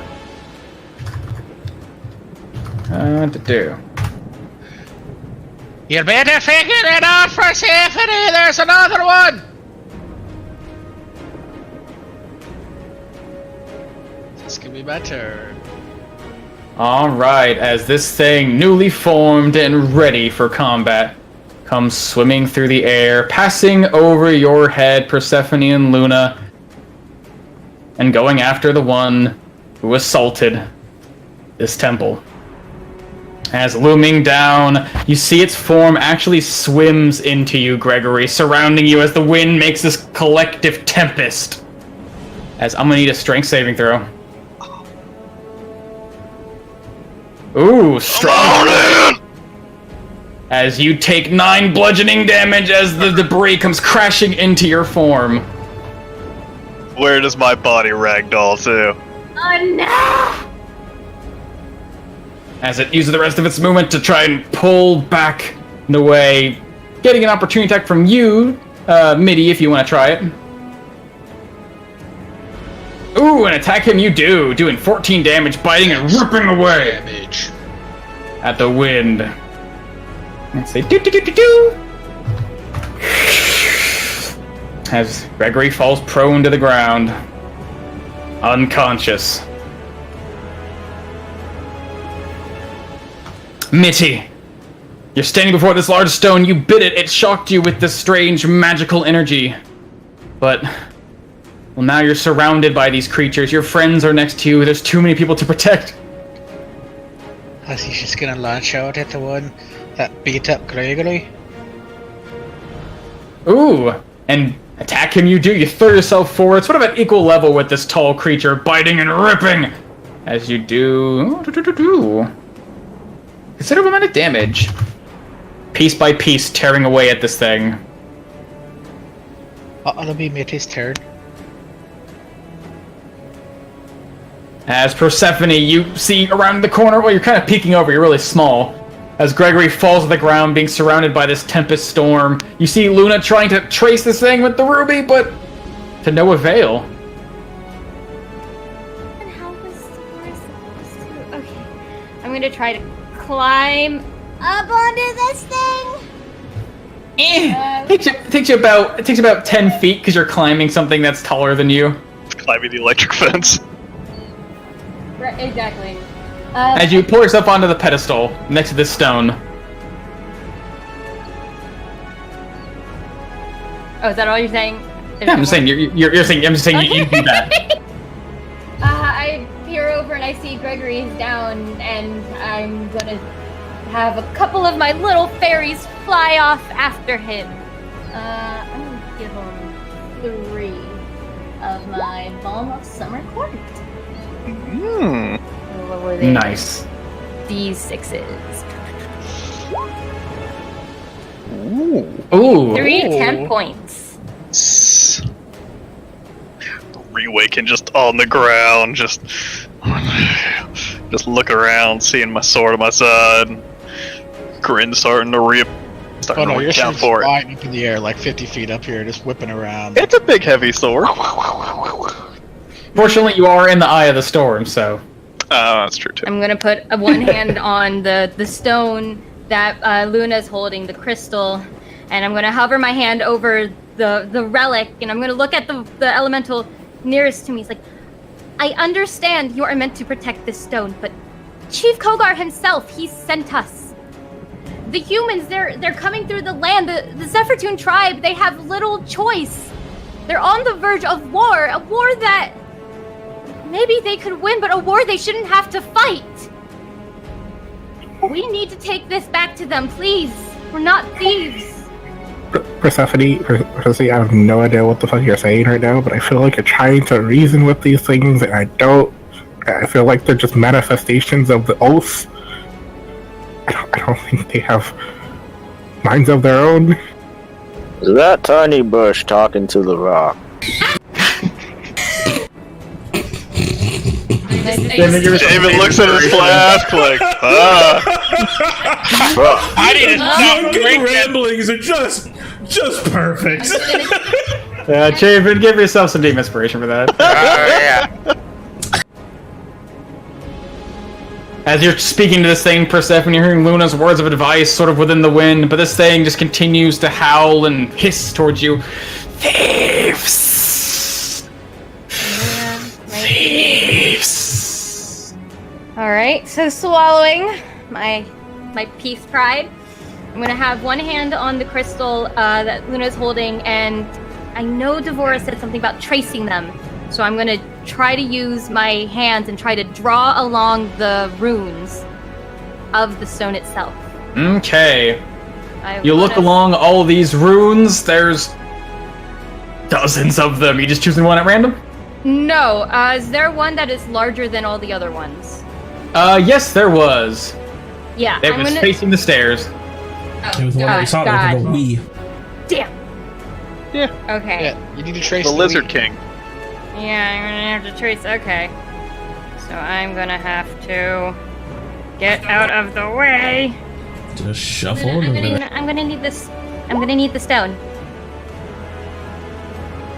She doesn't- I assume she could just take it. Oh, true. I can just take it. Can I carry it? It's heavy. I mean, it's kind of heavy, but you can still carry it, just kind of bumbling. Good thing you're in the eye of the storm. Yeah, good. You like hold your shield in one arm and sort of carry this thing in your other. Waddle, waddle, waddle, waddle. When you only make one trip after buying groceries. Yeah. Yeah, that's me. Alright, so I'm gonna waddle over to the front. I'm gonna try to trace it, tracing the sigil that's in the front of it that was facing us. And that's the first one I'm gonna try to trace, trying to activate its magic with the hand on the stone, taking some idea from when I transfer my own magic, seeing if I can get this magic to transfer from this large relic into the stone I have in my other hand, almost kind of using my arms as a connection. As you reach out your hand very delicately, gingerly to try and touch this thing that's been knocking dudes away, the moment your finger touches this large rune, you feel like a shiver, a shock. But that's about it. Guess give me an Arcana check. I'm feeling hyper inspired for this one. As you're trying to figure out, okay, I have to trace this thing. Where do I start on this sigil I've never seen before? Guess I'll try here. And you start to pull your fingers along and you feel that strange magical ticklish sensation. You're going a little bit and then there's a sudden spark in your hand as you feel almost repel your hand away. You try to trace this thing, but did it wrong. Luna, try to get to the sigil on the front. I think that's where we need to begin. Was that whole thing my action? Yes. Would you consider? Yes. Okay, then that's it. All right. As this piece of air elemental energy, God. this mote of God. I already had inspiration. Oh, well then, fuck you. Oh. Good job. You did it. Okay.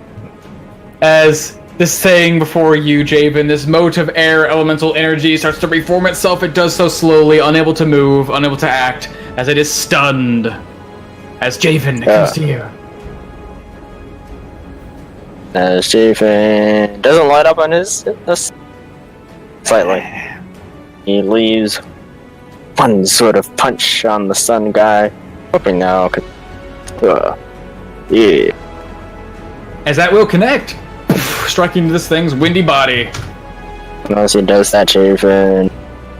So using the force of the wind, push him back. He'll head over to big boy over here. Try to do an uppercut. Try and bust this guy. Alright, give me that strike. Not That advanced. 17 will connect as you catch this thing from behind as it seems to be pulling away from where Gregory was laying on the ground. Oh wait, it's the wrong one. Damn it.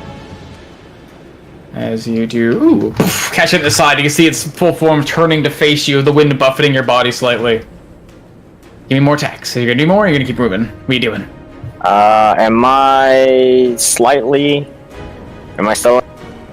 You are sort of like barely on the edge, like you can feel the wind buffeting and moving around you. If you want to move north, it would basically, you're not moving against the wind, so it wouldn't be difficult terrain to move that way. Because you're moving basically, everything is pushing away.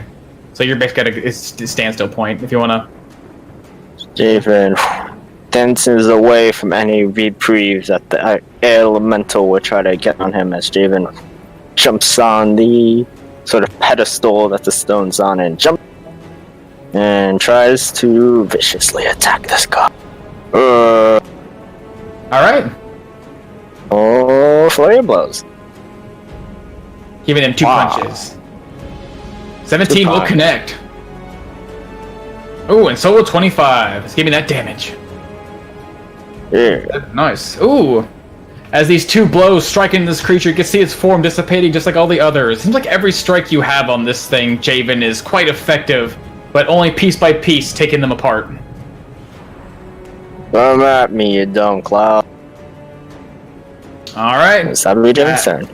As Luna, you see tiny Persephone crawling away with the ruby in hand, working on the front of this thing, and then she calls you over, although doesn't seem like there's really any room for you up there. Oh, fuck, think people move. She fireballs all of us. Hey, Clyde's where he's supposed to be. Can he be there or am I... He's on the ground, isn't he? Greg is on the ground. Well, I mean the air guy. Our guy is on the ground, yeah. He's basically at level with you guys. But he's no longer stunned as his form finally pulls back together. Cheater. Into Javen's turn. Yeah. Is Gregory prone? Can I just like step on him? I mean, you could. Be difficult terrain for that step, but yeah. He's Or I mean, I around. can't just You're like on the stand on him? No, you can't stand on them. You can't end your turn in his space willingly. Aren't you above him? On the pedestal? me. You can climb up on the pedestal, but again, not a lot of room to get where you need to be. There's a dog in the way. There's a tiny shrub in the way. Helps. Get here! Right here where I'm standing! It's alright, I'm little. You can stand over me. But you can't stand in the same space. I had an idea, now I can't do it. Well, you know, if Gregory gets fucked up again, it's fine. I'm going to spend another 2 sorcery points to produce... How many sorcery points have I used? You just just say use I have. the thingamajiggy and then you twin the chaos bolt. Twin the Dimension chaos door. bolt and quicken the dimension door. Yeah. So I'm going to use another 2 to quicken cast Fly on myself. Ooh. Just go... This would be Go interesting. like 5 feet in the air. Can I like go upside down? Like float upside down? Yeah. Be a little awkward. You might, if you're trying to do something very coordinated, it might be a little tricky, but yeah, you can basically keep your wings, I guess, turn upside down or something and fly normally. Can I get another look at the picture of the room? Sure. As you're looking at it, if you're upside down right now. Oh yeah, flip that bitch. Oh, I can't. I don't have the power to do that. Lizard King. As you see this strange, Oh, it's a larger than the lizard other face. sigil. Yeah. It's like me, I'm a lizard. It's adorable. I didn't see it before. Oh god, it does look like a little snake. Yes, that's what you see. I'll also put my hand on the crystal, and I guess I'll start trying to trace it, starting from like the top left and kind of drawing like writing in cursive. Not doing the dots until like the end. Supposed to your I's and T's. Okay, roll me an Arcana check. I'm not great at these guys. Got him. As again, you find this way to start writing this thing, and then the moment you touch this thing, you have a great idea. This is how these things are written. Hand gets shocked as you're pulled away. Should probably get Devora, guys. Okay, yeah, that's my plan now.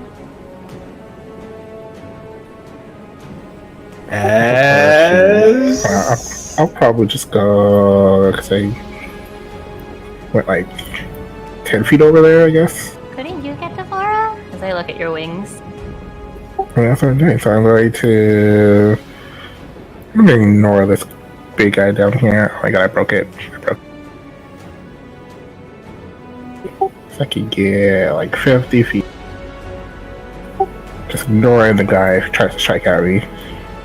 Okay, so Luna, a couple things. 1, 2 guys are striking out at you.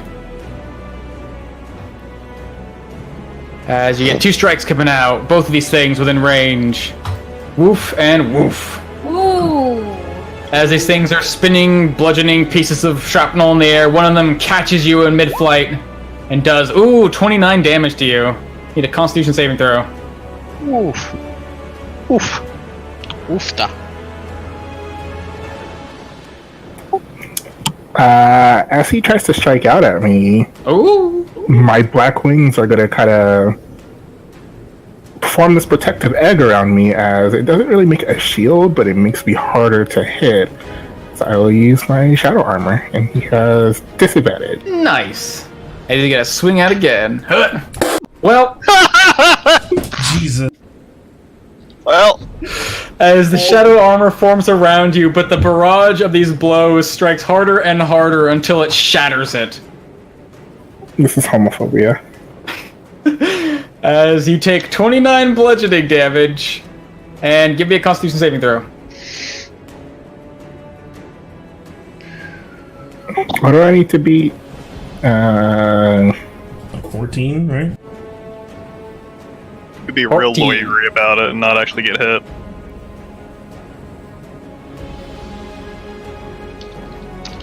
Ooh, but you managed to hold on to your magic despite this barrage.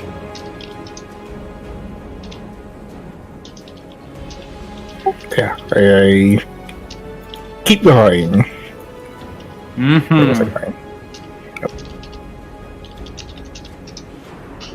As you fly away through the storm, you feel almost the wind would knock you away, like try to pull you down to the ground, but fortunately you're pulling away from where this shrine is, and you're able to, well, even though magical means, catch the wind beneath your wings and continue to fly. That's my turn. Alright, Gregory, on the ground. You're prone, but still alive. Hey, this is how shit's supposed to be. You know what the hell's trying to kill you. As I reach over and grab my sword, as I start to hold myself back up, as the light just is rapidly failing from. You can see it almost starts to just run up my arm as it starts to fade, as my arm and left side starts to fill with light as I pass the blade over to my right hand and I stand. Ain't no guessing, ain't no scheming. That's how this shit's supposed to be. You see things in front of you, and you just fucking end them! As the light surges through my body, as I pour 22 points of healing energy into me, as my vision starts to focus on the points in front of me. Those creatures in my vision wanting to kill me, and me wanting to end them as the rage starts to take over. Anger! I'm a ragey boy. That's my turn. I will just sort of step out in between these two things. Come on! Come on! Also, with shadow armor, it allowed me to like teleport 15 feet away, so just moved another 15 feet. Okay. Another 15 feet as you disappear. Alright, as Gregory, you're feeling this anger and the magic pulling you back together and giving you energy to fight. Samantha, you see Luna take wing and fly off towards the south. Tiny shrub Persephone trying to carve this thing, try to trace the sigil, but not quite doing it, it seems. And Gregory bloody but standing again. What do you do? Yeah, seeing Gregory go down, but then just seemed to almost get picked back up by these fairies, and then seeing Luna just take a really big hit, but manage to keep on flying. Self getting pretty angry. She doesn't like it when things hurt her things.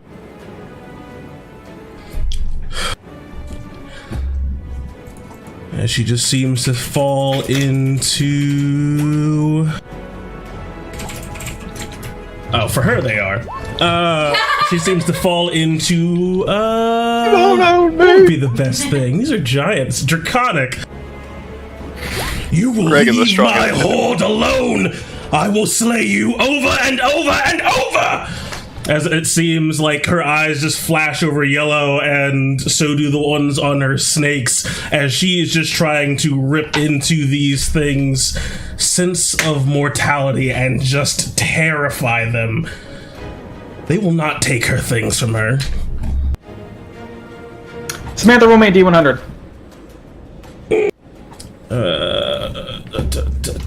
as I'm casting a little cause fear, which should scale. Ooh, 88. I love that number. So I think I should be able to hit all 3 of them with it, because I cast at 4th level, and they have to be within 30 feet of each other. So I'm sure they're close enough. As I just try to look horrifying and just promise that I'm going to kill them over and over and over. Oh, let's see. Wah, wah, and wah. Ooh, as you see that for a moment, with the wire swirling around you, Gregory, near you, Javen, Midi, Persephone, all seems to halt for a moment before pulling away as these things almost seem to be shaking and shivering, and begin to slowly but surely retreat from where they are. What did you say to them? I made a promise. And hearing the conversation between Persephone and Luna, and the acknowledgement that we should probably get the person that we brought to handle this, to come handle this, maybe. Like that one time where we didn't know how to reach into the ritual, we had to use the ring, and it's like, there's certain things we can't do, guys, it's fine. So I'm just gonna step up behind and just try to look terrifying, and end my turn. Question mark? Making sure that I didn't have anything to do with my bonus action, that's all. Yep, I'm done. I do want to make a disclaimer. I'm sure Jordan did not mean what he said when he said he likes 88. I'm black, I can like 88 if I want to. Get fucked. I don't think, no. Yep. I don't think you're allowed to. Yeah, I'm allowed to. Yep. I don't think you're allowed As to these like things- Hitler. I don't think that's the real thing. As these things reel back in the air, you can see them rising back in the air, sort of pulling away, disapparating for a moment before reforming within the wind. As they rise, let's say about 60 feet, about 30, so, ooh. Yeah, they're gonna make it about 50 feet above the ground, sort of disengaging as it looks around, keeping its center mass, whatever could be discerned as a face, into the direction of Samantha, unwilling to get any closer. That's what it spends its turn on, but let's see. There you go. As its turn, you can see sparks running along its body, but they disapparate. So nothing happens.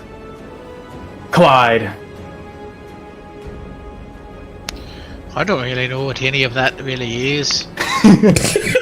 So I'm gonna shoot I don't that know one. what to do with what all that means, what to do with it, but we'll fire him a Let's see over bow. the arrow.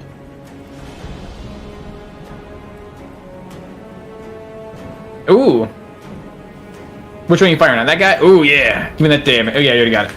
As the arrow comes flying through, and easily able to mark this small leaf, even within this windstorm, you strike true, dealing 10 frickin' damage. As this thing's form, now pulling back together, gets blasted apart again by this arrow that seems to burn with silver light and disapparate some of its corporeal form. Oh, that'll be my turn. Alright. As this thing as well, looking towards Samantha, doesn't want anything to do, pull away here to the edge of this storm and rise up about 50 feet off the ground. Hey, come back here. As... I Ooh, try to it punch still it? remains scared. Nope, it's pulling away, it's disapparating its form and disengaging. It wants nothing to do with you guys. Shake fist angrily. Man, shake Old fist man angrily. yells at clouds. Old man yells at clouds. God damn it.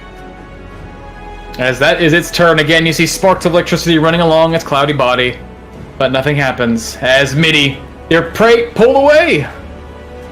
Smitty's gonna just run past the bush and jump up in the air and bite this thing. Ooh, bite that thing, Midi. Nope. Ha! Ooh! Ooh! I was gonna miss it. Ooh! That's right. Ooh.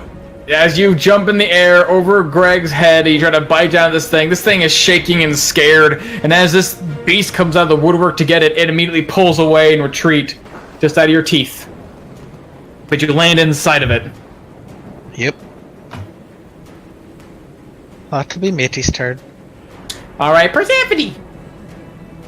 Have to put the influx the Persephone about it because you're tiny. I'm little.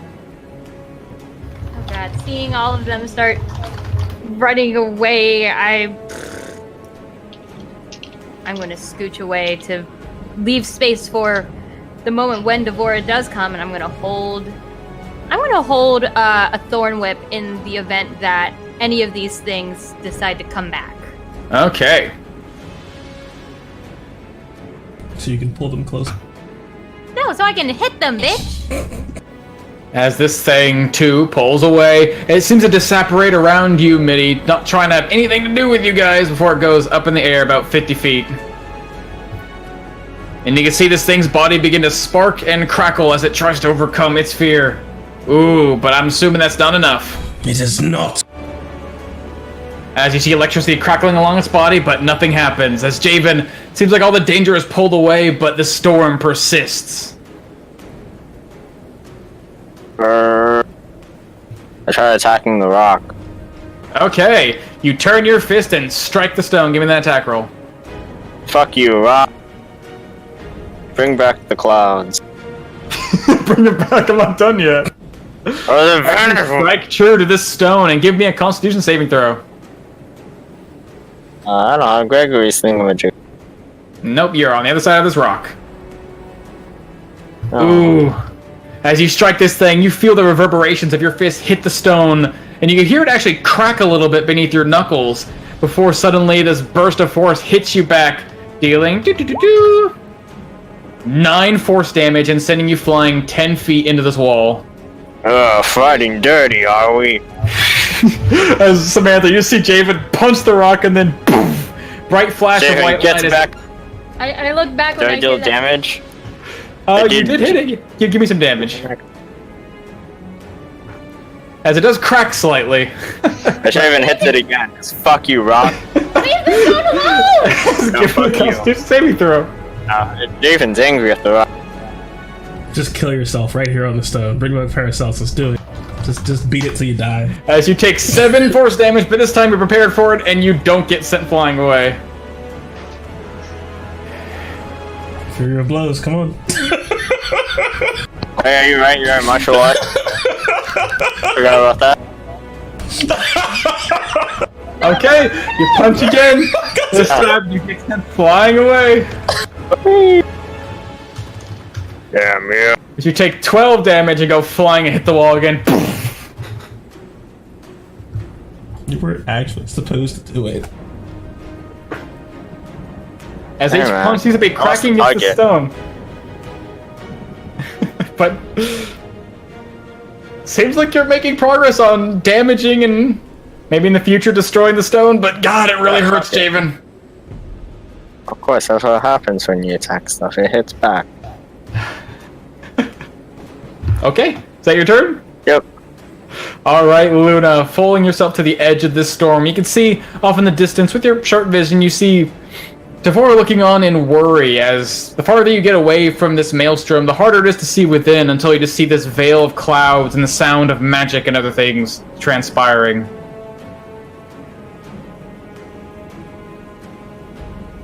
Yeah, I'm just gonna keep flying towards her. I'll probably say it's 60. Yes, ma'am. Right now, like, towards her, see me kind of sweaty. She doesn't see the giant bruise on my back because I have clothes on, but you know, I look a little worse for wear, and I'm just like, hey, we don't know what the fuck we're doing. What? I thought... But Persephone said she's done this before. Yeah, see, whatever she does is different from whatever we have to do with this, and we're having problems, and Gregory's kind of dying, and I'm kind of dying, and can you come? Yes, right away. As she takes action. As 1 second. Boop, boop, boop, boop, boop, boop, boop, boop, boop, boop, boop, boop. Doing technology things. Boo. I look back. Yes. I point back to like where I was and where I am now. It's like, you saw how fast I was. Are you faster than that, or do I need to help you? Just kind of need to like go. She looks off into the storm, looking into this maelstrom. She squints her eyes, looks back to you. If you can give me a simple direction, I can ensure we will both be there in due time. Would it be really rude to ask if I could kinda, hitch a ride? I will accommodate you, yes. I'm just like, get on her, get on her back. I'm like, I can help you fly if you want. Don't giddy up. As you basically sort of saddle yourself on her back, Yeehaw, though. It's so strange. Her lower horse body is so soft, and it's not like normally you sit on a horse. It's like this hard, firm thing. Like it's like sitting on a big pile of like tanned hide. But this is actually sort of soft and supple. It actually gives underneath your weight ever so slightly, as if flexible. And yeah, you find yourself mounted. Although she does kind of give you a cheeky smile and a little lifted eyebrow, and we fade to black. Oh my god. As Luna pulls out the saddle. If you think it would help, I could make you fly. I will get us there in good time. You must trust me. Okay.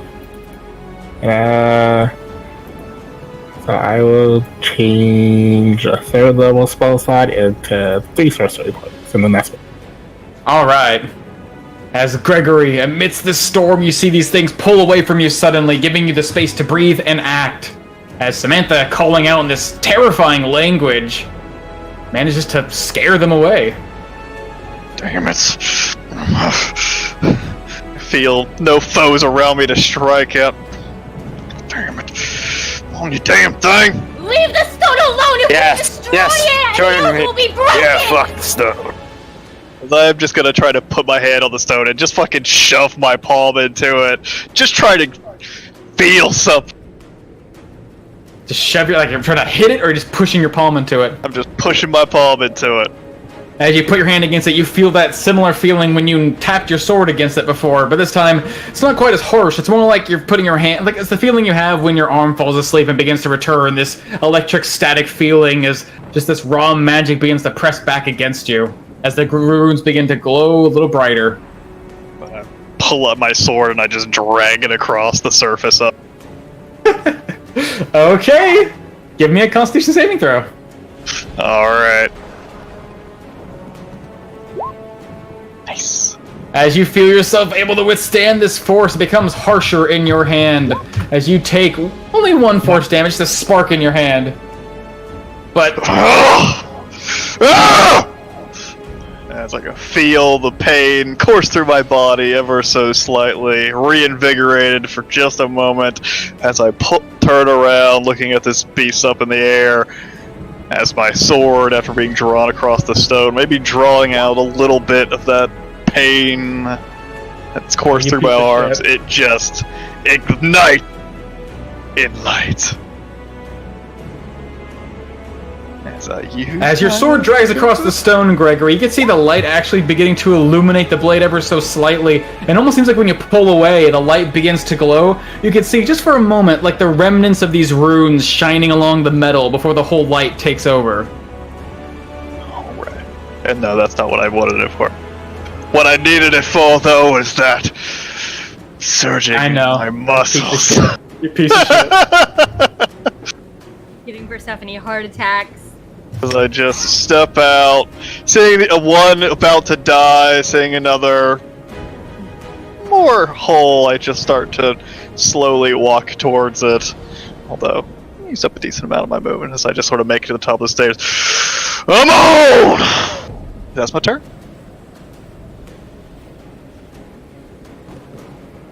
Samantha.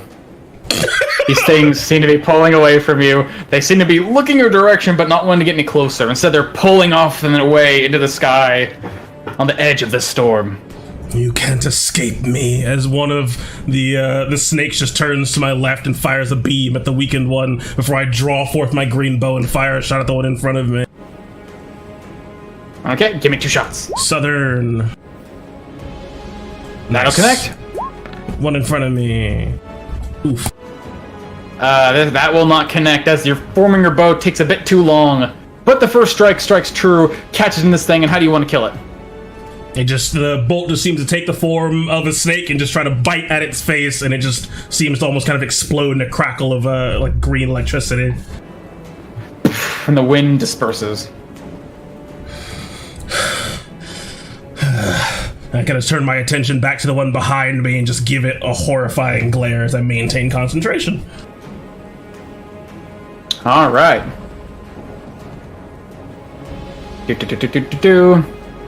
As Luna, as you place yourself on the back of Devora, sort of finding yourself comfortable, you feel a hand press itself against yours and take tight. As she looks back at you. All right then, hold on tight, human. As she steps forward and you see her hooves lift up and they drag through the air and you hear this ripping sound as it looks like the air in front of you gets torn open as if it were fabric. And you see in front of you kind of a loose, rough space that seems oddly familiar. And if you hold on to her tight and follow in her willingly, she'll pull you through. Yeah, I go through. As she rips through time and space and lands in the middle of this storm. Hell! By the gods, this is truly a nightmare. Oh. She looks around at all of you, seeing tiny Persephone shrub, giving her a very stern look. This is not what she expected out of her. Seeing Gregory bloody but standing with sword in hand, everyone seems to be wounded. She pulls herself up next to this thing, with you still on her back. Luna. Keep these things away for time. It will take a moment, but I can end this. As she begins to put her hands along, if you allow her, Persephone, one on the ruby and the other reaching out, looking at this sigil. Yeah. As this creature is still terrified, looks around, this thing body begins to spin and spiral and twist, and you can see almost by will these sparks begin to coalesce and form until it changes shape at will.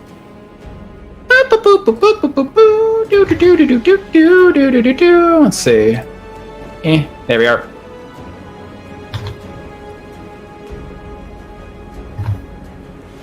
As this thing becomes this sparking mass of electricity. Whatever form you That's take is the about all form he you'll can die do. in.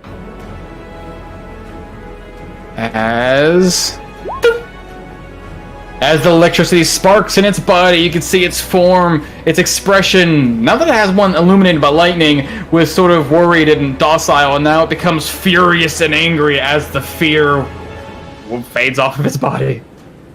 And it begins to loom towards you as it looms. And Clyde, down in the south, you hear and see once again a mass of this wind energy taking shape as another one forms.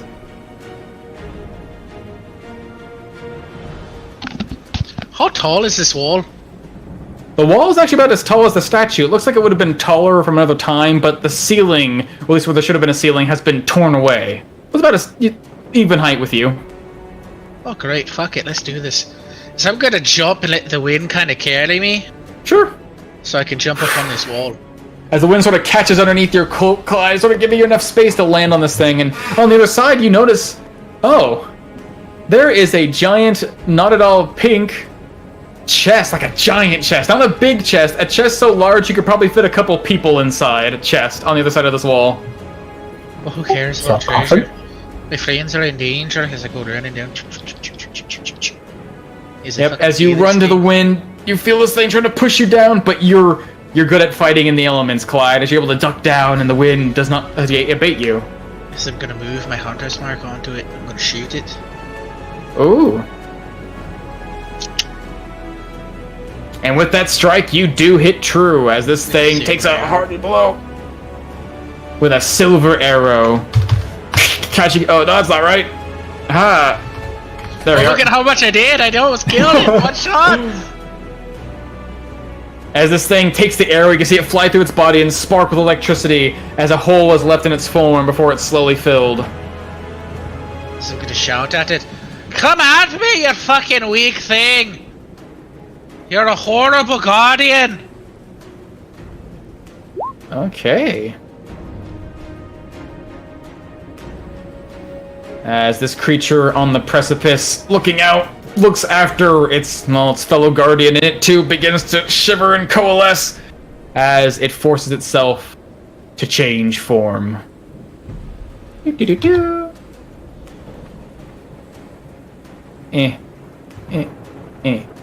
Aha. That's all it can do on its turn, as it's gotta make a little wisdom save. Ooh, but it still sits back, unwilling to get closer. As Michi, you see this giant, looks like horsewoman with Luna riding on her back suddenly appear next to you and approach the stone. What the fuck would Matey do?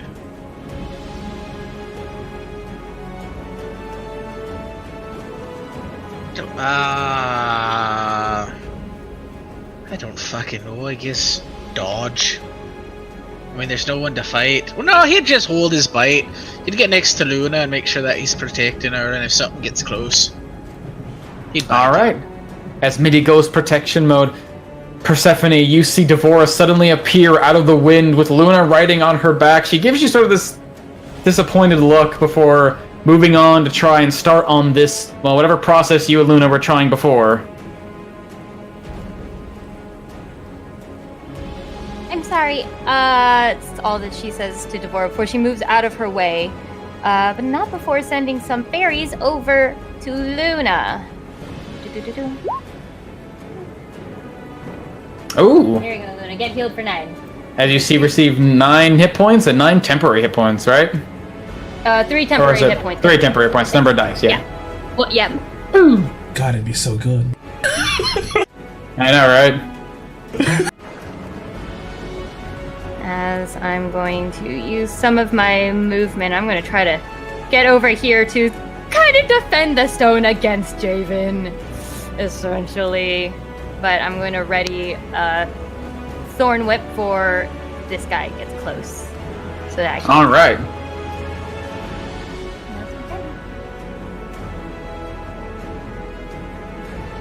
As this creature that just formed itself from the ether once more comes swimming down, trying to stop those who are assaulting it. Ooh, is interesting. As it tries to swim over, it can't... It seems like in size, this thing, when it masses itself up, can't quite fill this space where Devora takes up. So instead, it's going to go after the closest other creatures, taking one swipe out at Midi, unless Midi wants to bite it. Oh, Matey will bite it. Give us a bite, Midi. Ooh! And bite it you do, dealing a good amount of damage. Ooh! And you bite and rip, but this thing comes flying forward with debris on its body. It's going to send one slam over at you, Midi, and one slam over at Luna. Mitty and Luna.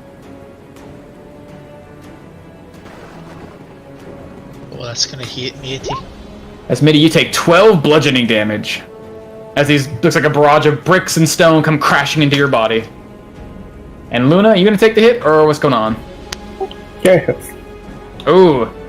As you take 15 bludgeoning damage, more stones battering against you. As I just slump on, I guess, Devora's back or get knocked off of her back. You got 3 temp health? Does that change you? Yeah. Oh, I have to. Oh, yeah. Yeah, that's the key of my little fairies. You get 1 Oh, temp did you heal me? Yes, She hit for 9, and then you got 3 temp health on top of it.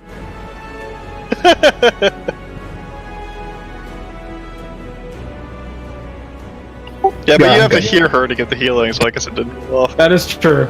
You didn't flavor that you heard her, so it doesn't happen. But they're fairies. You can physically see the fairies as they swirl around you. Yeah, you feel a moment of life as these tiny sprites surround you and give you a new form of life, Luna, but then other things surround you. They're called bricks, and they batter you, and they take away that life. Oh, Brick! The fairies are here, and it helps you and it So heals you. This is my cinder block technique. Bop! Okay. And as this thing ends its turn, you can see as it batters your body, this debris moving through it sparks lightning inside. Ooh, and its form changes. Uh-oh. As Javen, shortly after these things were dismissed and you got sent flying away from this rock, it seems like they're starting to come out and coalesce around you. Right. Hoorah! Javen takes off, sort of jumping in the air. As he lands a shot. 1, 2. Yeah. Ooh, as the first strike would miss, as you're striking out the air, it's a bit easier to see now that it's a dark cloud, but it pulls away with almost lightning reflexes. But the second strike is allowed to basically moving that way, opened up for a true strike. Let's give me that meaty damage. Yeah, 12 damage. As you crash into this form, you can see a spark of electricity form through its body, almost hurting itself in a way, as the form dissipates slightly. So I'll spend a key point and tackle. So Javen feeling his energy run low from all that, from attacking this and how it cheats. Those 2 hit. As both those will hit, Javen. As more strikes flying out of its form, crashing into its body and doing a healthy amount of damage, breaking away the storm with your fists. Whoa, what is it? He sort of walks forward, arms outstretched. Come at me, you dumb cloud. That'll be my turn. Alright, Luna, you felt your body battered and bloodied, but still riding on the back of Devora. You see her trying to work on the stone, and this thing now was a bunch of wind with bricks inside. Now it's a storm of lightning and fury. What do you do?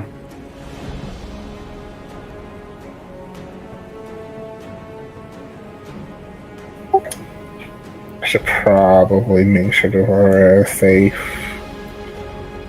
Yeah, But fire. that hurts.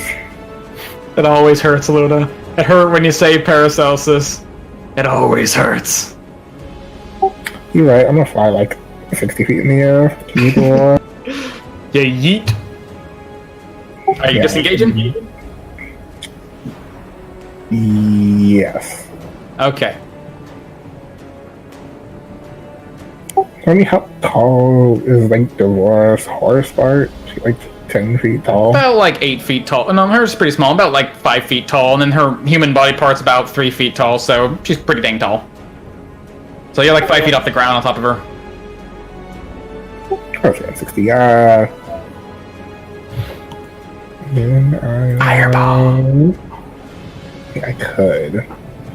I don't think I would appreciate.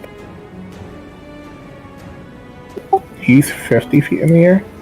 Yes.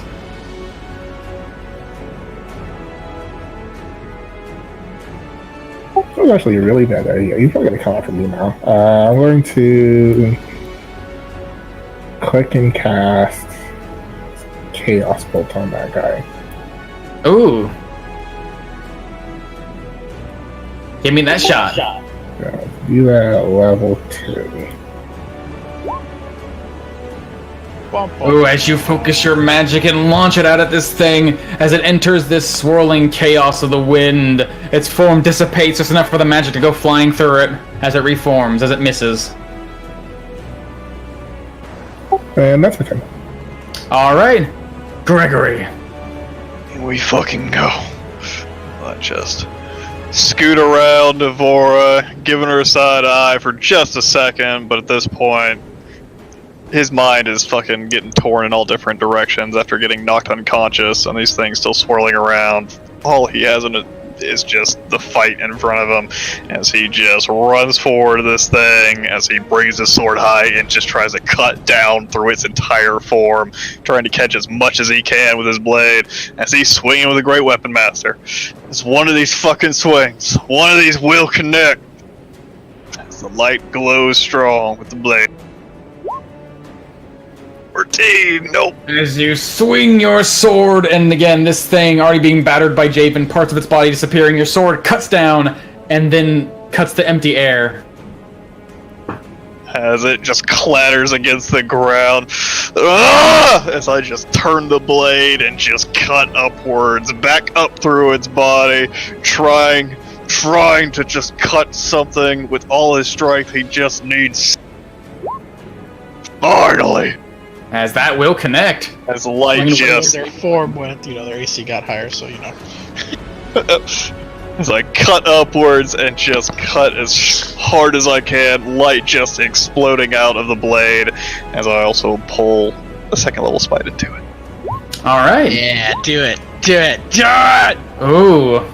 As you tear into this storm, you can see light fill its body as the radiance spreads out and you cut harshly, doing 39 damage, leaving him basically splitting this storm in half, only for lightning to barely reach between in tendrils and try to pull itself back together. But you can see the storm is lightening, it's losing its strength, and it is barely alive. Alright! We got this! Yes, that is my turn. Head on a little bit of a swivel looking for more opponents after this thing dies, because it's dissipating so bad it looks like it's dead anyways. But that's... Okay. As Samantha, you see Devora finally arrive and begin her work as hastily as she can. Gregory and everyone else seems to be accosting this creature down to the south. So just sort of keeping my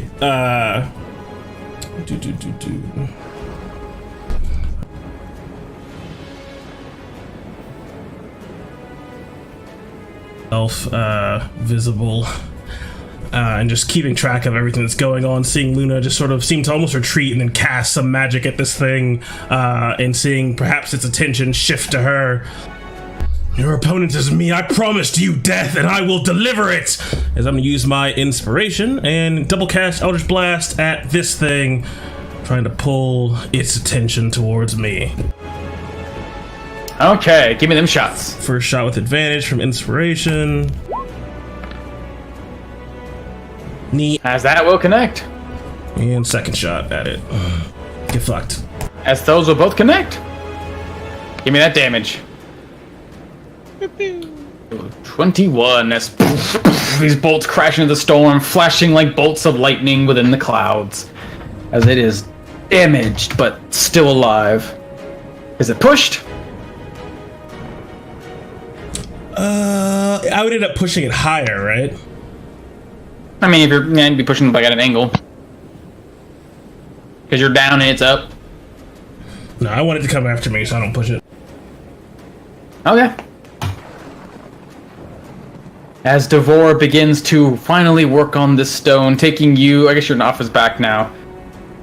With that Luna off her horseback, Devora pulls herself up to the stone, holding the ruby in her hand and resting it before, and you see her hand moving up and over in front of this rune. Okay. Give me some time! It'll take but a moment, but this must be accurate and perfect. I should too long for this. As she moves her hand back and forth, very carefully rolling her fingers across the rune, and you can see it very gently glowing. You can hear every so often a soft crackle of magical energy, but it doesn't seem like to be knocking her hand away. As she works on this project. And this creature, no longer abated by storm or fear or sword or anything, it looks back to you, Clyde, before these bolts of magic strike down into it. And instead, it turns its attention at Samantha, attacking from this shrine as it comes swimming over on top of you, throwing itself directly on top of your form as electricity surrounds you. Give me a Constitution saving throw. I can take this. Alright. As you're able to, you feel this electricity surging in your body, just suddenly filling you. There is no blocking it, there is no defending it, but you withstand it, albeit barely, as you take 6 lightning damage. As this thing is swirling and shocking around you.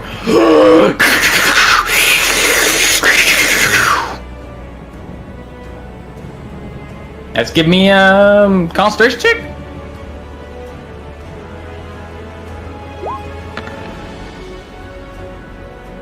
Okay. Able to hold on to your magic as Clyde, this thing you were trying to assault, turns this direction away from you. I'm gonna shoot it Shoot it, Clyde. with my superhero. As a 20 will hit. I'm gonna tell Matey to bite him. Ooh, you're working with Mitty to strike down this foe. Give me a second. There we are. Ooh, doing 16 damage to the first one as the arrow pierces into the storm. It breaks within the electricity, but it does a considerable amount of damage. As you see, this hole is left open for Samantha to see through, just as Mitty comes down here and bites this thing. Biting, ripping, and tearing. This thing has been torn apart harshly, but it barely remains in one piece. Just a small dark cloud with electricity bouncing off of its form like a Tesla coil. Oh, shite. Alright, that'll be my turn. Alright. This creature still unwilling to approach. You can hear it crackling and sparking. Ooh. Sparking angrily as a dark cloud has fallen on Samantha. Bye, have a great life! And it moves and swims down before you, Javen. If it's in within range, can I attack it with my Thorn Whip with my held Sure. action? You can whip it. Yeah. Whip. Alright. Whip. Oh. As it swims through the air, you feel your vines connect to it just for a moment before you hear this terrible crackling sound as you see fire burst within as the tips of your whip manage to catch just directly onto some surge of lightning, and it burns the tips away, unable to be harmed. Okay. As instead it's going to swim down towards you, Javen, not overtaking you, but instead simply swinging its large hands down on top of you. As I feel like gales of wind trying to strike you with electricity coursing along them. Oh no. Ow. As it strikes into you like a gale, hitting hard and then shocking you, a second strike comes down. Oh no, that necessarily. Getting hit by the first one, but using the momentum of getting hit to easily dodge out of the way. Alright. At the end of his turn. But still looking off to the stone, looking for a place, something that it's fearing, as it's still scared, but unable to see the target of its fear. As Mitty, this thing is barely alive in front of you, just this massive black cloud. What do you do? Oh, he's gonna bite it. Ooh, how do you want to kill this thing? Oh, he's just gonna fucking just rip at it and shred it. As you bite and rip and shred, you feel the electricity coursing around your teeth for a moment before it dissipates, as this thing becomes but a normal cloud, before eventually fading away. 7 temporary hit points. As he goes and partakes. Good boy, Mitty. As Persephone, you roll back your vines and you see the tips of them scorch before they turn back into your hand. As Samantha is currently surrounded by one terrifying creature, and the other one is besetting itself against Mitty and Javen on the other side. What does tiny Persephone do? As I open my hand, it looks like a rose is going to bloom from the center of my crystal, and a single petal is going to start flying towards Samantha before that one petal crystallizes and bursts into flames as I try to launch a produce flame attack at Cloud Boy over here. On Cloud Boy. Yeah. Nice, let's see. As that will connect, and how do you want to kill him? Ooh, so as this crystal shard and almost like a rose petal starts to shoot out at it, it lands directly in the center of it and then bursts out into flames, almost for a moment turning it into a fire tornado before dissipating with the wind.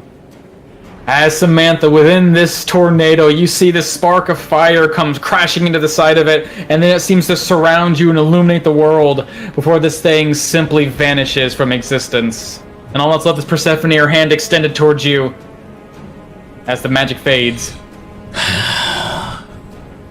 She just looks towards you, but she just looks kind of horrifying, just really fucking angry. All of her snakes just seem really fucking pissed off, but you can sense a sort of appreciation behind the horrifying visage. smile and I'm gonna come around towards this corner. Oh god. Yeah, here. Oh god. This corner, basically, so I can get a good sight on this buddy. And, Okay. yeah, that'll be my turn. Okay, gone, Javen. This thing struck you with a Tempest Fist, but now you have the time to counterattack. What do you do? Oh, Steven will hop up and punch it down. Oh.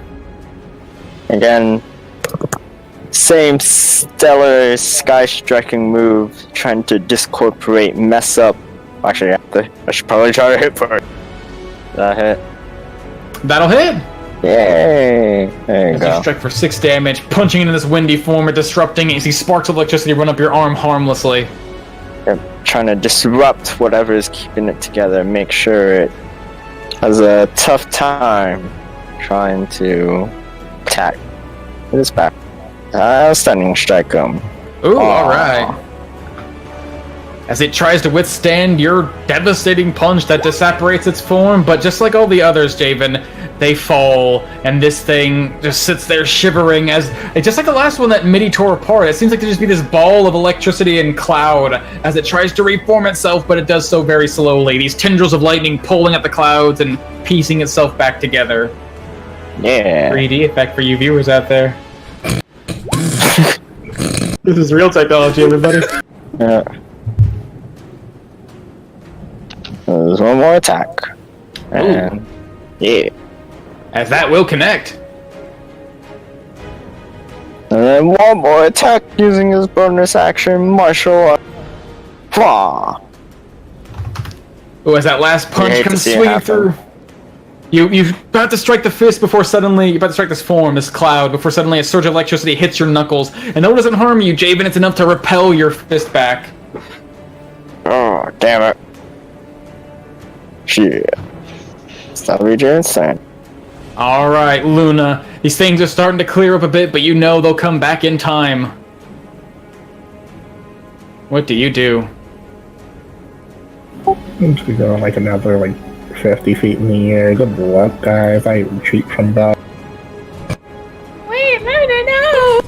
Just ready a fireball for whichever one pops up next and just blow it away the second it shows up. Good fun. Question is, how high up do you need to be? Let's see. To retreat, you have to measure it. How far is the map? You get like The 100. sky is infinite. Infinite sky! And fire. Right, no space. Fireball that guy? Oh, firebolt. Ooh. As you throw this bolt of fire through the air, able to... Well, sure, you're super high up in the air. You're basically just letting gravity do its work. Down in the center of the storm, whatever variation there would have been to knock it off course, the eye of the storm keeps it nice and steady as that will connect. Ooh, doing 12 damage. As just like the last one Persephone struck, you see this thing hit it. Yeah, it's stunned. But yeah, as you see this thing hit it, and for a moment there's a streak of fire moving through its swirling vortex form before it dissipates, but it seems like where it burned, there is not much left behind, just an empty space that's slowly being filled. That's my turn. Okay, as Gregory, the creature in front of you is gone, but another one moves in its place. Almost. Let's put an end to this! As he is just gonna fucking start big man running as he just jumps over Mitty into this thing's face as it just takes the sword out in front of him and just tries to stab it into this thing's face as he just falls through its form. Give Now me attack flip rolls side. advantage. As you're ripping through its body with your glowing magic sword. A 16. Ugh. As you carve into its body, taking the sword, this thing tries to push you back. Electricity stabs it, not stabs, but presses into your body. In the same way it repelled Javen's fist, it tries to repel you, but you are propelled with anger, force, and the pure strength of a country boy as you overcome it and strike him true. Just stab him through. Whoops, I clicked that twice. Stab him through the face as I fall out the other side of him. As I just turn and swing as hard as I can, baseball bat straight through his body, trying to dissipate him. Ooh, there you go. How do you want to kill him? That's a lot of damage. Nah, I clicked it. Attack twice there.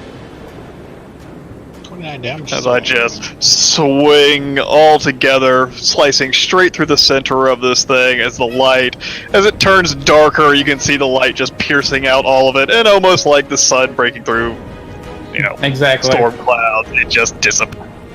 The storm fades, just a moment for a normal cloud to appear before the force of this thing, the magic, and just it's like swinging a giant metal fan. The cloud disperses, and all you see is the beaming light on the other side of Gregory's sword. Well, got more rounds than this. I got all day. Yeah, looking around for new foes as I step a little bit away from this thing. Looking around. Okay. Now, Samantha, it seems like all the foes have been dispersed, but you hear this rumbling in the air, the thunder, the crackling of lightning, the pouring of rain pooling on the ground. You hear that voice one more time. Mota Ninkon. Uva blood. As the last opponent of her ire seems to be dashed by Gregory. She was almost getting ready to just leap over this rock and just Melina the fuck out of that thing. Yep. But it is No, dead. I just saw something else. So her snakes seem to calm down and she just drops concentration on that sort of terrifying visage. She just looks around. How much longer is this going to take? Just a moment. Have they all gone? Just a moment. And she's still moving her hand along this thing. You can see a bright white, like where these things are glowing white, it's glowing brighter white as her finger moves along, and as if she's moving along the perfect path of this rune. And she's almost just about there. She's being so careful with it. She just needs a few more seconds. Is she doing it with her hand or with the rock? With her hand. She's holding the rock with one hand and using her hand with the other. I was half right, guys. Fine. As just two small green balls form in two of my snakes, as they just seem to be just searching for targets, getting ready to blast the first hostile-looking thing with two beams. Waiting for these creatures to return, you hear the wind surging, you hear that voice rumbling through the thunder as Devora, focused on her task, finally comes to the end. All the runes on this stone suddenly flash bright white, and she reaches out, and you see her nails, long and black, actually seem to reach into the stone and pull this word out once it's been fully encompassed by this white light. And then she holds the stone, she takes it and just forces it onto its face. And all the runes glow ever so brightly upon this simple form before they slowly but surely begin to fade. And with it, the winds die down. The storm settles, the rain stops, and eventually the soft breeze that once caught you on the edge of this forest returns for but a moment before it too is snuffed out. Ooh, we did it. Hell yeah. You see Devora just looking at this stone. You can see this large ruby ore upon its face where she put her hand. There's almost this bright white light pressing and peeking between her fingers, the webbing between them glowing brightly through the subsurface scattering. And as she pulls her hand away, you can see what's left on is that same rune, but now it glows ever so brightly. As you see, it's car time. No, gee. This. Wow. That's Lizard King! Gotta eat it. Really eat Great. it. Now I would like to roll initiative again so we can kill her. Oh my god. And little Persephone just scurries, like as her leaves shuffle, I guess, with her movement. I'm sorry, I thought I could do it. I thought I knew what I was doing. I didn't. I'm sorry. It is fine. It is fine. Look, it is. Oh, Clyde's gonna put his ring up to his finger, and he's gonna be like, "Gregory, Crab Luna, I found a giant treasure. Don't say anything, but Everyone I need can- your help." anyone you are attuned to can hear it. Oh, I can't just do it to No. one Nope. person. Nope, it's everyone No. that's they're It's group, walkie-talkies. it's group chat. Oh, it's group chat. Well, Yeah, Luna it's group doesn't chat. hear me, so then I won't say anything. Luna's Yeah, not Clyde, in. you're wise enough not to do that. Is he really? Yeah. Statistic. He is now. Look at my glowing sword as it starts to fade. So The hell fight. we just bring this back to Chief Kogar, and everything will be okay. Is this stone sacred, Devora? The words upon it are what make it sacred. Although now, you look at the new host, the new bloodstone. It is a relic of the Zephatoon, touched by the blood of giants, so that it may connect all of their kind, and so that they may never find themselves lost among them. As you see this thing glowing ever so brightly, and just by looking at this thing, looking at the rune, the light now no longer harsh in your eyes, just sort of soft and gentle, you sort of pick up on what this thing does just by looking at it. It's almost like this thing is telling you how it works, as you guys collectively have acquired the Bloodstone. Oh, Bloodstone. Yep. Did you know the word for blood in giant is blood? Yeah. blood. They're not very creative. Blood. That's why they're all dead now. Most of them.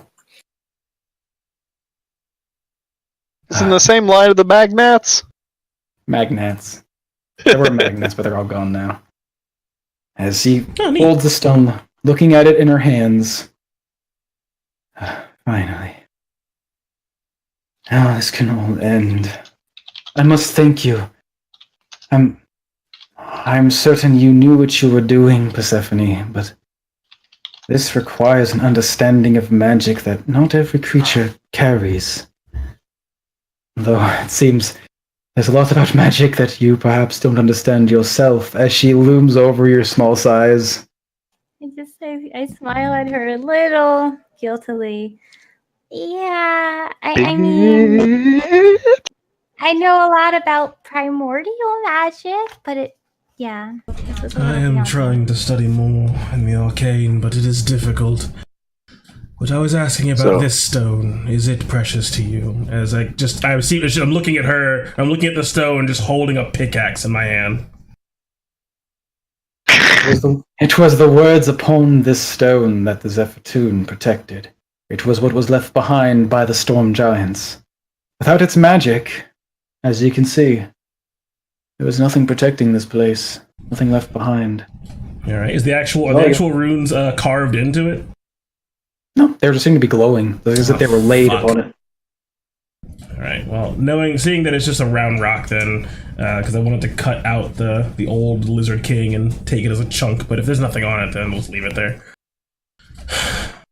It just looks like a really dark stone made of this, well, apparently really hard, earth. Like Javen struck it, Greg struck it, Mitty bit it. I don't know if that really means anything to you. Stone, do I happen to know what this is, maybe? Can I roll a check? Roll me a straight in check. I really like stone. Normal. Yeah! As looking at this thing without the lights upon it, it seems like it's lost its value to you, Samantha. There's no magic coursing through it. All you see is this cracked stone that's weathered through the ages. You put your hand upon it, and well, no longer magic trying to assault you. It just feels hard and coarse, and this is deep coal. This is something you find deep within mountains, or some say that falls from the sky. This hard earth compressed that, well, supposedly, if given enough time and even the use of expert smiths or someone who lived a long time could probably see this thing grow or compress into a diamond, but deep coal's hard to find. Deep coal's pretty rare. This is this has to weigh at least thousands of pounds. I slowly pull the pickaxe back out and try to just chunk away, if you'll allow me, just 3 pounds of it. Yep. It's probably gonna take a little bit as you give it a good harsh swing and immediately hear this as What? the pickaxe kind of bends. It's from my climber's kit. No. Let me try. As Javen tries to punch the stone. As you punch the stone, it hurts a little bit. It doesn't shock you this time, but you do see cracks along the stone. It doesn't hit back this time. Yeah, Javen, Bastard. if you would not mind. Sure. Oh, this is gonna. Yeah, while they're busy with the stone, I'm just watching Devora and just keeping close to her. You just see her walking down these large steps. Easy for her. You're basically hopping down each one. As you see her holding the stone, just looking at it. Staring longingly before noticing you approach. I do have to thank you, Persephone. Without your efforts, this would not be possible. Are you all wounded? Do you need rest? Yes. We might. I mean, we traveled first thing in the morning just to get to the camp, and I'm assuming the sun is starting to descend. Oh yeah, at this point, it took you a few hours to get here. You reached the camp about noonish, so it's like later afternoon. But if you went back to at least where you thought you were before with the centaurs, it might be evening. Here, it looks like it's just gently pressing on. If you stay for about an hour, the sun might be ready to set. We should probably get back with the guards and rest with them. I don't want them to be worried about what's happened. And especially if they can't come near, that just might make them uneasy. I believe I can probably convince them to come closer. They see their stone no longer here. Well, there's nothing left to protect. Maybe you should wrap that stone with something, I guess. That way they don't have to feel like they're not allowed to look at it, I guess. I don't know what the fuck you people are doing. That may be wise, Luna. Thank you.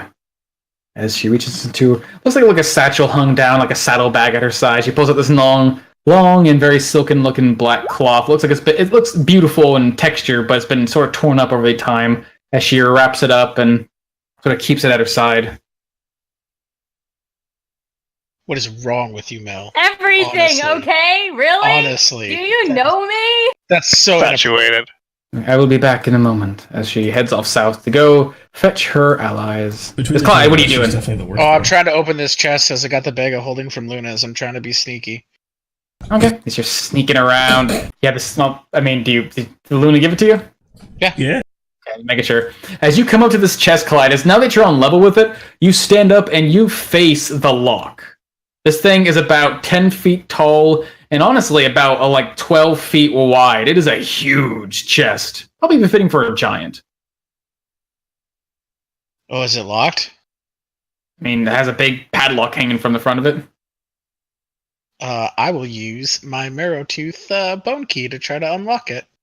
All right, you pull out this tiny little key and your little skeleton key, and you realize, Clyde, the lock's like 2, almost 3 times as large as this key, but you sort of stick it inside, and fiddle with it. Okay, and a tooth breaks off, and then you hear as this heavy lock hits the ground. No. I tried to I don't know, Trying to catch it? Try to catch it? I not tried to catch it, but Catch it, stop it with your foot. no. Face. The lock. Is I throw my bedroll under it so it softens the blow. Bag of holding in one hand, key in the other. I don't have the bag of holding in one hand. I've got it with me. Strap. Roll me a just straight up dex saving throw. As you're using some reflexes.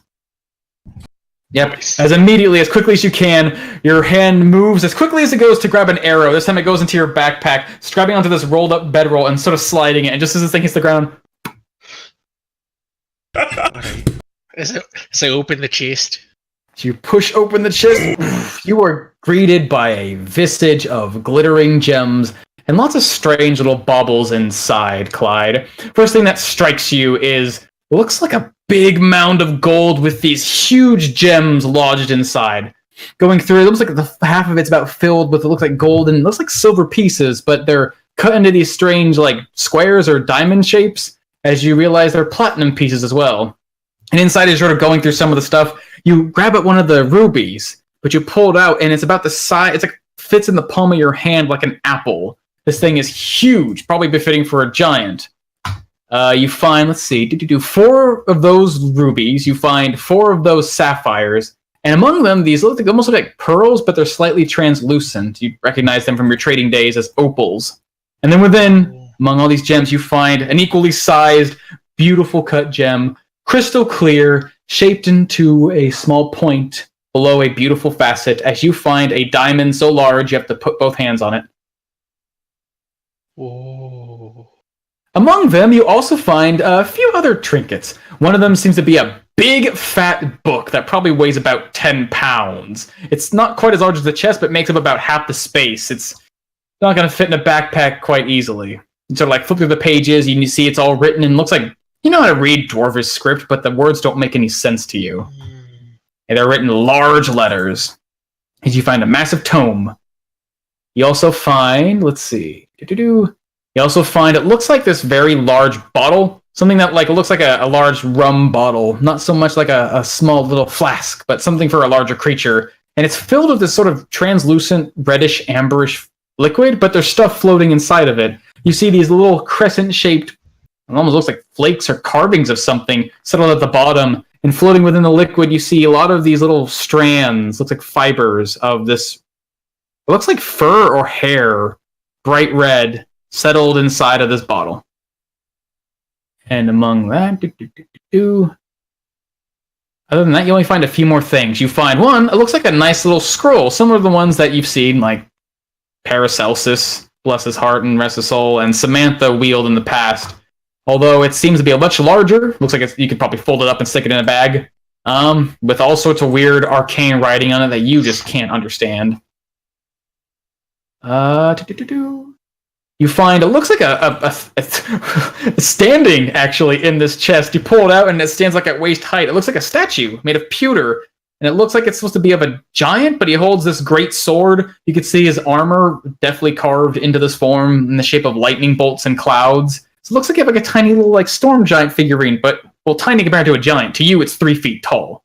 Ooh. And the last thing you find, nestled in the corner, neatly folded. It looks like a parchment that you unfold and unfold until it's larger than any map you've ever held. But a map it is indeed. Although it's covered in text that you can discern as Dwarvish, but again, cannot make heads or tails of. It looks like it holds a trail winding up and through mountains. And you can see, just in the corner of this map, a small image, something drawn or carved. You see the silhouette of a dragon. Oh. But that's all you find as, let's see. You start bringing stuff up for you. I'll put You gotta everything that break I a can. chunk away. I'll put everything that I can in the bag of holding. Everything neatly fits inside. Some stuff is pretty hefty, but thankfully, after getting rid of most of the heavy stuff that you guys poured into it, it could easily hold the rest of the stuff. Oh, does the book or the statue fit? Not inside the mouth of this thing. The statue actually you could probably fit the same way Greg's sword can fit, but the book is about like almost like 2.5 feet wide. A little too big, I think, for the mouth of the old bag of holding. That Right. there old bag of holding. I'll put everything in it except for the book, Okay. and so I'll just carry the book out. And as Javen's punching this thing, eventually a large chunk breaks off. You see several sides. You see like one that's whole large enough you can hold in 2 hands. A couple other small you could like palm in your hand, and otherwise just like sort of crumbs on the ground. I'll just go ahead and pick up the big chunk. Thank you, Javen. Fuck you, Rob. As he kicks it one last time. Piece of shit. Fucking magic. After Devora walks away, Persephone just relieved that this ended up working out. She's going to unclasp a little holster with a pretty little purple stone and let it rotate around her head as she sees these stairs go up to, well, nothing. And she's going to climb up them, looking for a bird now that everything has calmed down. Looking for a bird. Yeah, I'm looking for a Roll bird. me a D100. Ooh. Chunk weighs about 15 pounds. Ooh, this has a beefy Ooh. chungus. Yeah, it's kind of you're listening carefully, Persephone, sort of climbing up on this rock and using your little ears to perceive. As I mean, everything has been wrecked by this wind, and usually after such natural disasters, animals are sort of slow to return. But after some time passes, only about like 10-15 minutes, you do hear the soft call of a bird in the distance. You can see some looks like now some small robins taking to the trees, looking around, trying to. Well, after some times when a storm settles and things have been given time to return, there's always goodies to upturn from the earth. Is there any within 30 feet of me? Mostly out in the tree line, not in this area. God damn it. Okay. I'm gonna start. Greg, throw me into the trees! Yeah, I'm gonna need to start getting towards the trees. I'm gonna try to walk along. How big is this gap over here? Which gap? This one up towards the north. Looks about as big as it is. So I'm assuming it's about like 5 feet or so. 5 feet. Okay, yeah, I'm gonna try to walk along the stone while I'm small. It would be funny if the reduced potion was just permanent, and this is just you now. No! It is lasting longer than the spell, does. It has been more than a minute, and she is still small. Well, I don't. Oh God. Okay, I'm gonna go and I'm gonna try to jump this cavern. Oh yeah, even in your small size, you still can jump, although not quite far, but you make it with a bit of a running start, and boom. Yeah, let's see. Where am I trying to go? Ultimately, I'm gonna try to go here so I can be within birds. Oh God, is this taller? Yes, you have to climb it. Oh no. Adventures of Tiny Persephone. Oh God. Oh no, wait, there are trees right over 30 feet of this spot right here. Awesome. There's some birds on the trees. They're just slowly but surely returning. So I'm going to grab onto my lovely purple stone, and I'm going to have magic just seep from it and swirl towards one of these birds, as I need a little messenger. Ooh. As you see one of these little birds flying around, what does it look like when you cast it on these animals? With the magic going to the birds, it's a little fairy emanating from the stone itself, fluttering over to the birds, and the words that she speaks is going to be to the bird. It's going to come through the fairy, as if the fairy is speaking to the creature itself to impart the message onto it. There is a camp southeast of us with centaurs. Find the largest one with long hair and a giant hammer. He's the chief, and tell him this for me.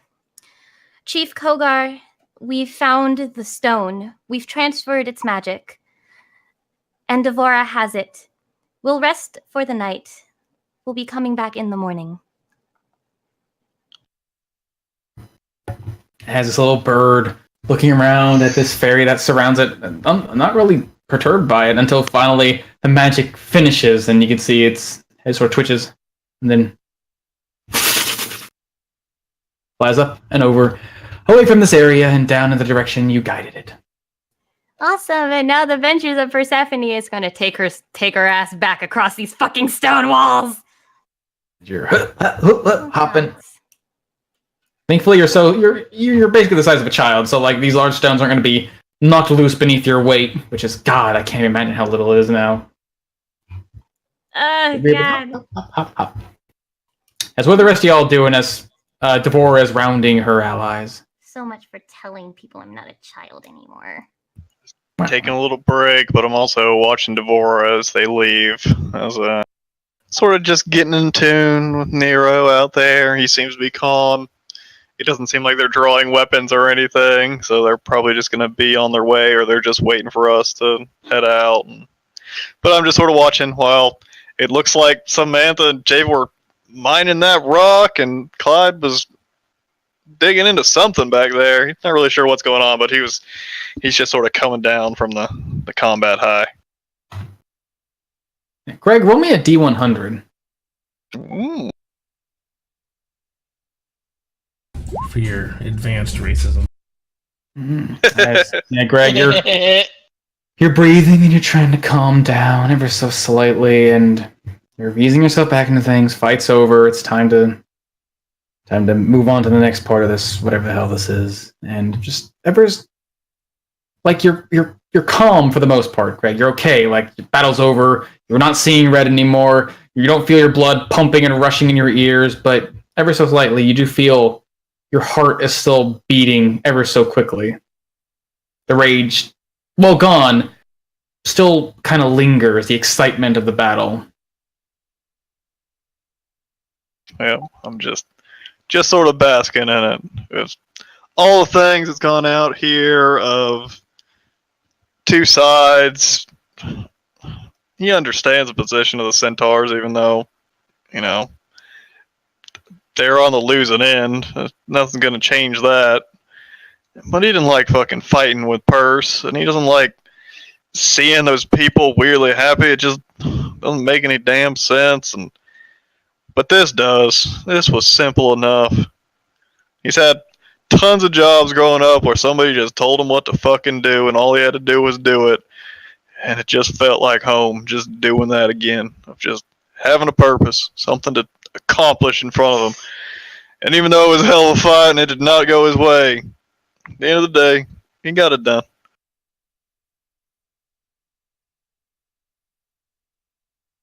So he's just sort of basking in it a bit, giving half attention to Devora, but not really expecting anything.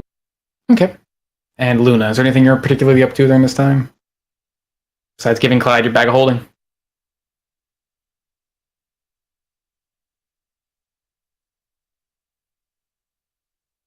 Sleeping. Oh no, Nick. We lost the Nick. I'm back. Welcome back. What are you up to, Perfect Luna? timing. I'm just kind of taking a load off. I'm really hurt, so if we have the time, I'm just going to kind of sit around, take a short rest. Yeah. It doesn't really even take an hour before... did you want to do something? I could tell Pity to go just go follow Devora, So I have that little bit of distrust. And, if he can see something that I can't see, just stay close to him. All right, as you feel that sort of shiver inside you as Pity leaves your body, and though you cannot see him, you can ever so softly see like a stick maybe move in whatever direction he moves away in. As okay. Eventually, you can sort of pick up on what Pity sees as long as he's within sort of like a general range of you. You can sort of, if you want to tap in to its senses, you can tap into its senses. But once it leaves, you feel those extended senses vanish. But every so often, you feel like a blip in your mind, a soft telepathic idea of horses, scared, calming, reassuring, pretty, and then becoming. As you're watching them, Greg, you can see eventually from the tree line, Devora return with a centaur sort of following after her somewhat cautiously, looking around at the ruins of this place apprehensively. Their hands aren't on their pikes, but they are just sort of, they look like they don't belong. Oh. Am I dying? You're good for me. You were dying to me, but it might be my end. I got a load circle there for a second. Okay. Maybe you see the centaurs returning. Devora looks pretty happy and confident, and you see the centaurs following up behind, but they're not really not particularly happy to be here. They don't look like people who are coming to a place they've never been before and finally can, like a kid going to a candy store and never allowed to. They just look sort of apprehensive. Like when they get to the edge of those walls or what remains of them, they sort of stop in their step and then very carefully take a hoof forward before continuing. Nope. So furrow my brow, see tiny Persephone next to me as I stand back up to my feet. I'm sitting on the ledge swinging my legs. Persephone, what the hell happened to you? So You're so fucking little. I know there was this potion that I had and I tested it out before we went to Stroma, and I swear, Clyde, everything got bigger. I tried it and everything got bigger, so I thought that maybe if I drank it, I would be bigger, so I wouldn't have to get blown away with the wind, and I was wrong. It did the exact opposite. So you just drank some random potion that you didn't even ask anyone what it was? Like, you didn't take it to, like, Lacasta and ask her to, like, taste it and see what it was while you were in town for all that time? Clyde, we got... Oh, hello! As you see, this centaur that you got to know a little bit, Clyde, along the way, is looking around. He gives you sort of a passing glance and then just keeps looking around this place. Finally, still not at ease, but they seem to be like reaching out and touching the walls, looking at the architecture. As they don't seem to really respond to you in words, they just sort of spend their time in silence admiring this shrine as Devora watches after them for a few moments before turning back to you guys. I must ask, you all look wounded. Do you plan to immediately return to the road, to the plains, to return? Or do you need some time to rest? I understand one of you mentioned that there is a time limit to this. There are hunters on their way. Well, I mean, I was trying to go. I didn't even get a scratch. Probably has the others. Matey doesn't look real good. Samantha, Luna, Javen, where you at? Just over here Goodness, has past his the eyes wall. closed. Javen seems to be meditating, and I guess No, he's I'm patching the sleeping. wounds. It's not meditating, it's He's just sleeping. passed out drunk. It's fine. Sleeping. We need to figure out what to do. Come on over here. I Why can't. don't you come over here? Yeah. You come Oh, over here. No, you come over here. I forget about it. Oh, I'll go see Luna. All the... Pardon me. Oops, Alright, fine. They always had to be so difficult. Guess we all going over there. All right, then. I was hoping to take a short breather of sorts. Some of us are pretty wounded. Yourself included, Timberson. The stone hurt. I'd say we probably shouldn't be staying the night, though, but... I mean, hell, Looney, you alright? And Clyde, is Mitty alright? Oh, he'll be fine. Did he bite those fucking wind thingies? Yeah. How the hell he was doing it? And he just sort of, and a spark of electricity comes out of his mouth. That's pretty amazing. Oh, we take an hour to get patched up and ready to go? We ain't spending the night here, is we? No, I don't think No. that'll be necessary. Good. Just need a moment to catch my breath. Well, that makes sense. Come on, matey, come here. I guess you got your answer. We'll be ready to go in like an hour, I suppose. There you are. Alright, then take your time, truly. It will not be far. Yeah. As she returns to the centaurs, who again are just sort of meandering around, just going through some of the rubble, seeing depictions of ancestors now destroyed by this tempest that now faded. As, if you guys want, you can enjoy the results of a short break. A short rest, rather. And given the hour, as you guys are patching your wounds, some of you sending off messengers to the south, I believe that is where we should call this session. Yeah. Makes sense to me. Ooh, nice roll. As the Valiant Seven have fought a storm and come out victorious. A rune in their hands, although, well, not truly theirs. The hands of their guide, and, well, given the circumstances, their guardian, the woman who saved them from this tempest. But there will be a journey back.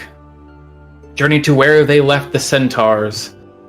Although something does linger on one of your minds. When you left that camp, after word reached the centaurs that there would be hunters in time, they did not sit idly by. They were gathering their things, their spears, their supplies, and you're left wondering, will they be there when you return?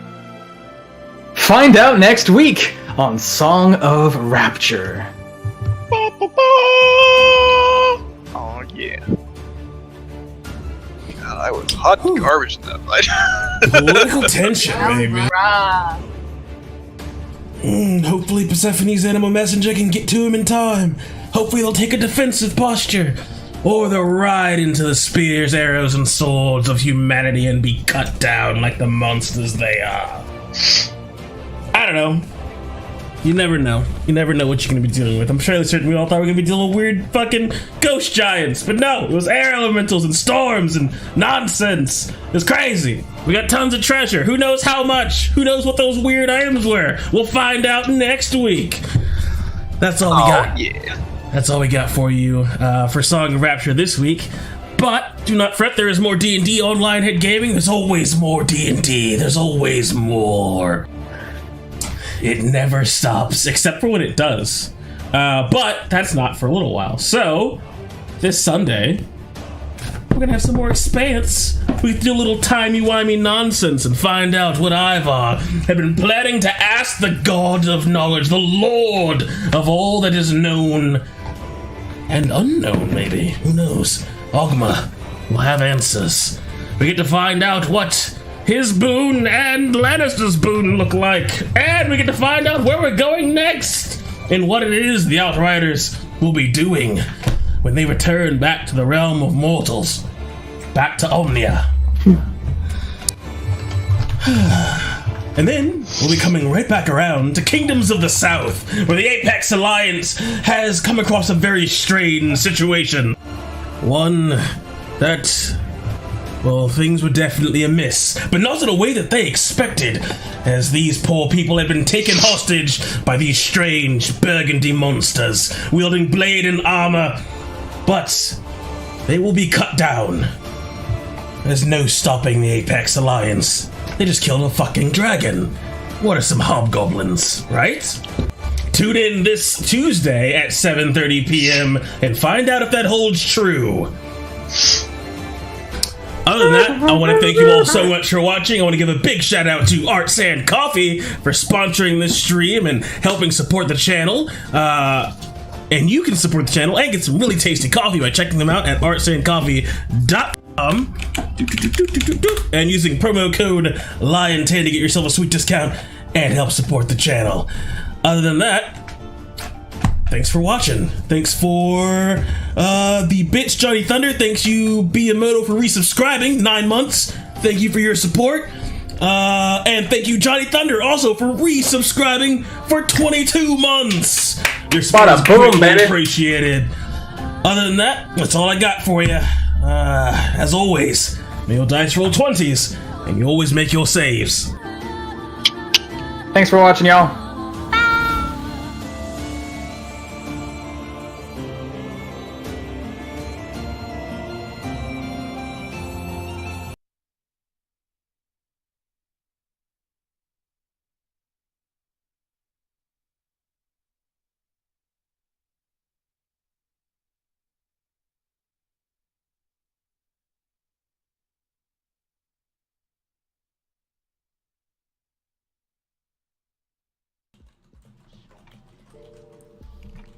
Yo, player Anon5, thank you so much for the follow.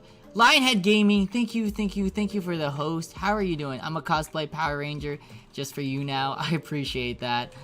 I actually wanted a Power Ranger cosplay for someone. Can we get a shout out to Lion? Rawr! Let me get a Genji for you. Genji, do you want to get in the payload? Oh, Genji's sleeping. Here. I got another lion boy. Oh, lion girl.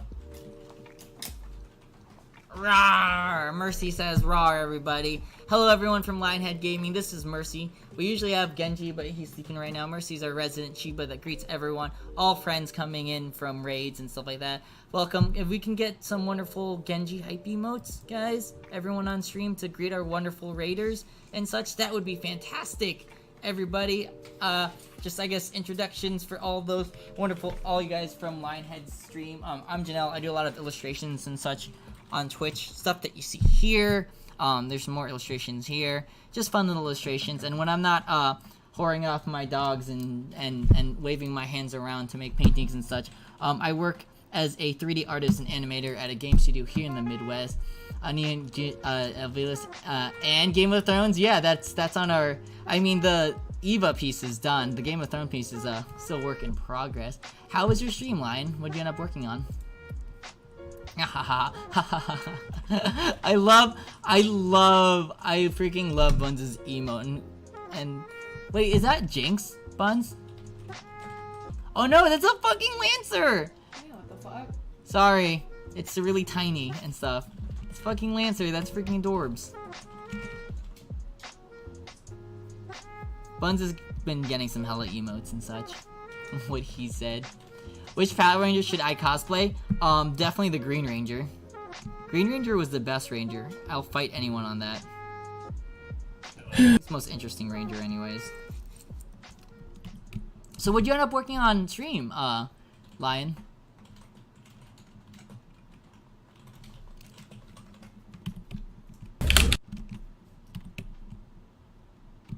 Yeah, so she'd have to activate it at that point, though.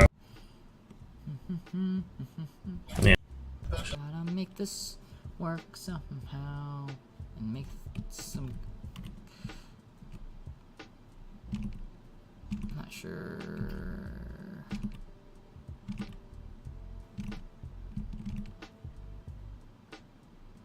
Yeah. You missed timing. You let the effect resolve. Over render anything too much, so just getting a few bits of scales here and there just to add a little bit of interest in certain areas and such. It was one of the I tried to tell Melanie that we were going to need Devora. I was like, why do you want to do it? That's gonna. No. There are things that are outside of our realm of expertise. Just like when we had fucking, what's her name? Marjorie. She's the one that can do that weird thing that she did. We can't do that. Bit of symmetry. Bring the important NPC. We can do all that and such. No, what did you end up working on stream, Lion? Your stream, that is. Damn, I was hoping you would say Pink Ranger so I can crossplay. And I agree Green Ranger was good. So, do you like... I like the White Ranger. I think the Green Ranger was better. Thank you, Dead. Dead knows what's up. This is why Dead's a mod, guys. That's why I cleared the way. I was like, alright, no. Dead had the problem. We were fighting tons of undead! I fucking love that spell! Huh?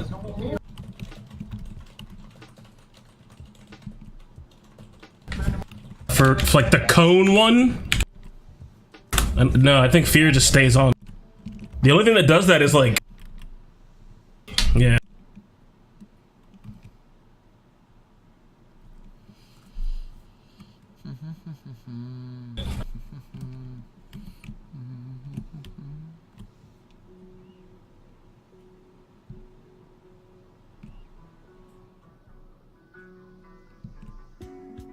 I think I need to take fear because I want to have specialized. I want to have cones. Just give me all the cones. I'm a cone girl.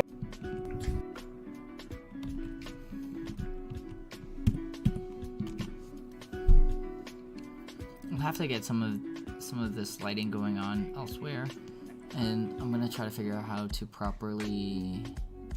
No, it doesn't. But they have to take the dash action, which is nice because you just come like you're taking their action away, which is stronger. frame. Because like with cause fear, like technically speaking, God could have just been like, all right, they just stand there in fear, waiting for you to not be in sight so they can start beating up your party again. Green Ranger 1v5 bitches, White Ranger not so much. Yeah, but that's like, that's like a, Also, I like a fair decision that you made as God as opposed to like what the spell says, which, hey, you're not gonna hear me complain about it, but I appreciate it.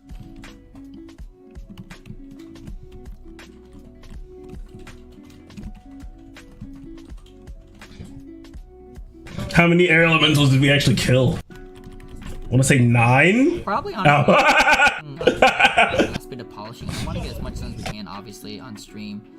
But what's probably going to happen is that a lot of the last bit of polishing is probably going to end up. Yeah, I thought it was 9 or so. Little bits of polish here and there, never hurt anybody. Not over polishing because I still don't want to over render this piece. I do think this would be a very good dragon token, honestly. This would be a super fun dragon token to kind of have. Oh yeah, by the way, Merles and Perkins stole your fucking shit, Brendan. They stole your fucking shit. You want to see the little preview image for the next fucking adventure? What? Yep. What? They stole your shit. I posted it in the Expanse because it's relevant. That's the preview image for the next thing. Everyone's like, we're going to hell, motherfuckers. I'm gonna properly... Demons and angels, the story, here we go. General, like, I want there to be a little bit of movement going on in this scene. Like, them just kind of... He has some demon stuff going on. And I have some demon stuff going on, and then you have some, like, demon stuff going on. She was Bae. I feel like the original Ranger movie that came out recently. I actually really enjoyed that. It was a fun movie. And there's a real, like, there's some interesting stuff, like the scene where, like, one of the intro scenes when they're, like, in the car accident. I thought that was really, really freaking cool. Well, if you're playing wholesome, if you're playing the best kind of Christian D&D, all you're fighting is demon. Eventually.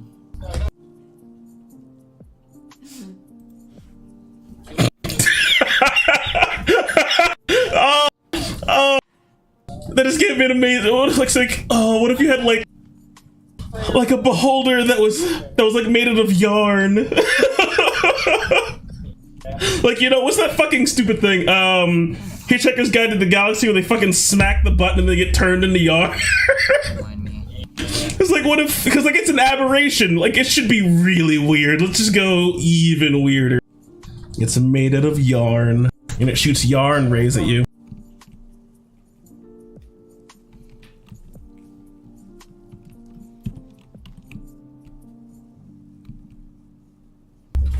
Bandito.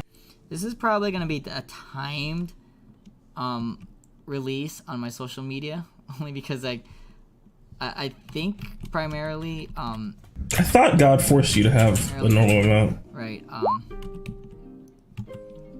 I want to release this around the time Game of Thrones comes out, so I think I'm gonna have to. But then your HP would be against the rules. It'd be too high. Be able to see it for free, but I won't release it on my social media until it'll add up. The new season premieres, which is relatively soon. Do you see how proud upon my shitlording there? Fucking that out. Shitlording? Just hit the stone? I'm just like, I need to find a source of damage. No, it's fine. Get a reason. I just knew it. I was sitting there like, what? The moment you went and took the damage, I'm like, oh, yeah. He's gonna have. I was wondering about it.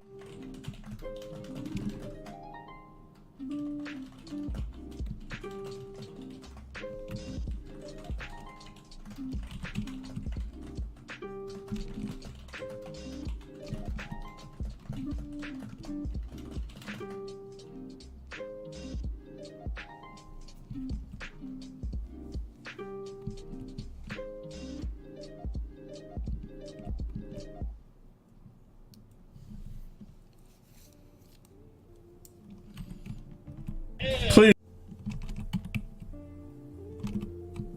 And Yeah, this like is, and this is what I'm like perfectly Zoom in. Like, it's fine with you like precisely Kylo Renning yourself. that- like I'm like pressing my face against the screen, and I'm just like, oh wait, it's digital. You can definitely zoom in. I like horror movies and romance, even though romance makes me depressed, because I only offered myself to you. Oh, I appreciate that, Big, but I flirt with everyone. I feel a junker queen. It's my ninja way, so stick to horror. So, dude, I love horror movies as well. I love horror movies. I'm not a big fan of romance movies because I think they're sappy and stupid. And the whole quest fails. Normally, I don't normally watch them. It depends, right? It depends on what the romance movie is. Like, there are some that are very good and endearing, right? But they're not really, they kind of have a false facade. They're not necessarily romance-ish. Like, 500 Days of Summer is a great movie, but that's not necessarily a romance movie. I don't care what anyone says. It's not a romance movie. It's not. Good luck getting past the human lie detector. At the beginning of the movie, it's not a love story. And it isn't.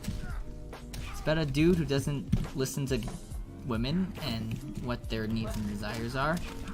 And Yeah, because if you don't tell her, Clyde, you're lying. You can't not tell her. Yeah, you can't not. Yeah, you can't not tell her. You can't do what I do, okay? That's not okay. stuff happens. Nope.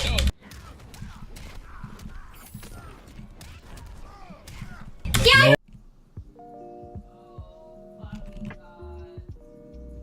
You okay, Buns?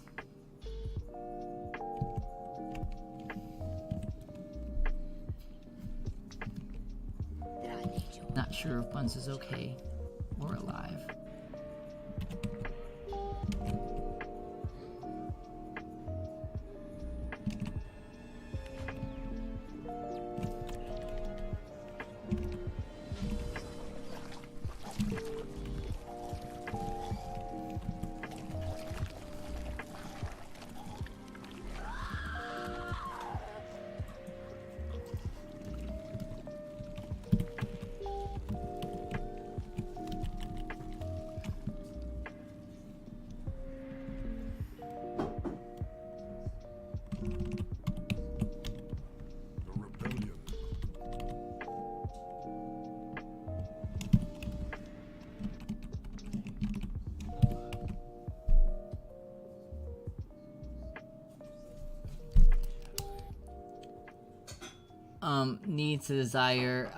Needs and desire equals get a go poke Buns like you do Mercy to check. You gotta say Hitch wasn't. You gotta say that Get Hitch wasn't a romance movie, but it isn't a romance movie. Freaking the whole point of 500 Days of Summer is that like I wrote pretty well. Summer wasn't into him the entire. Hey, you got like 3 quits. Should listen to like what females say instead of just freaking assuming things. And people romanticize bad relationships, or not. People just romanticize relationships. Like what you see in your head isn't what's the actual reality of things. That's like the genius of 500 Days of Summer. It is not a romance movie. It is not a love story. It is a story about a dude who just happens to like this girl who's not really into him.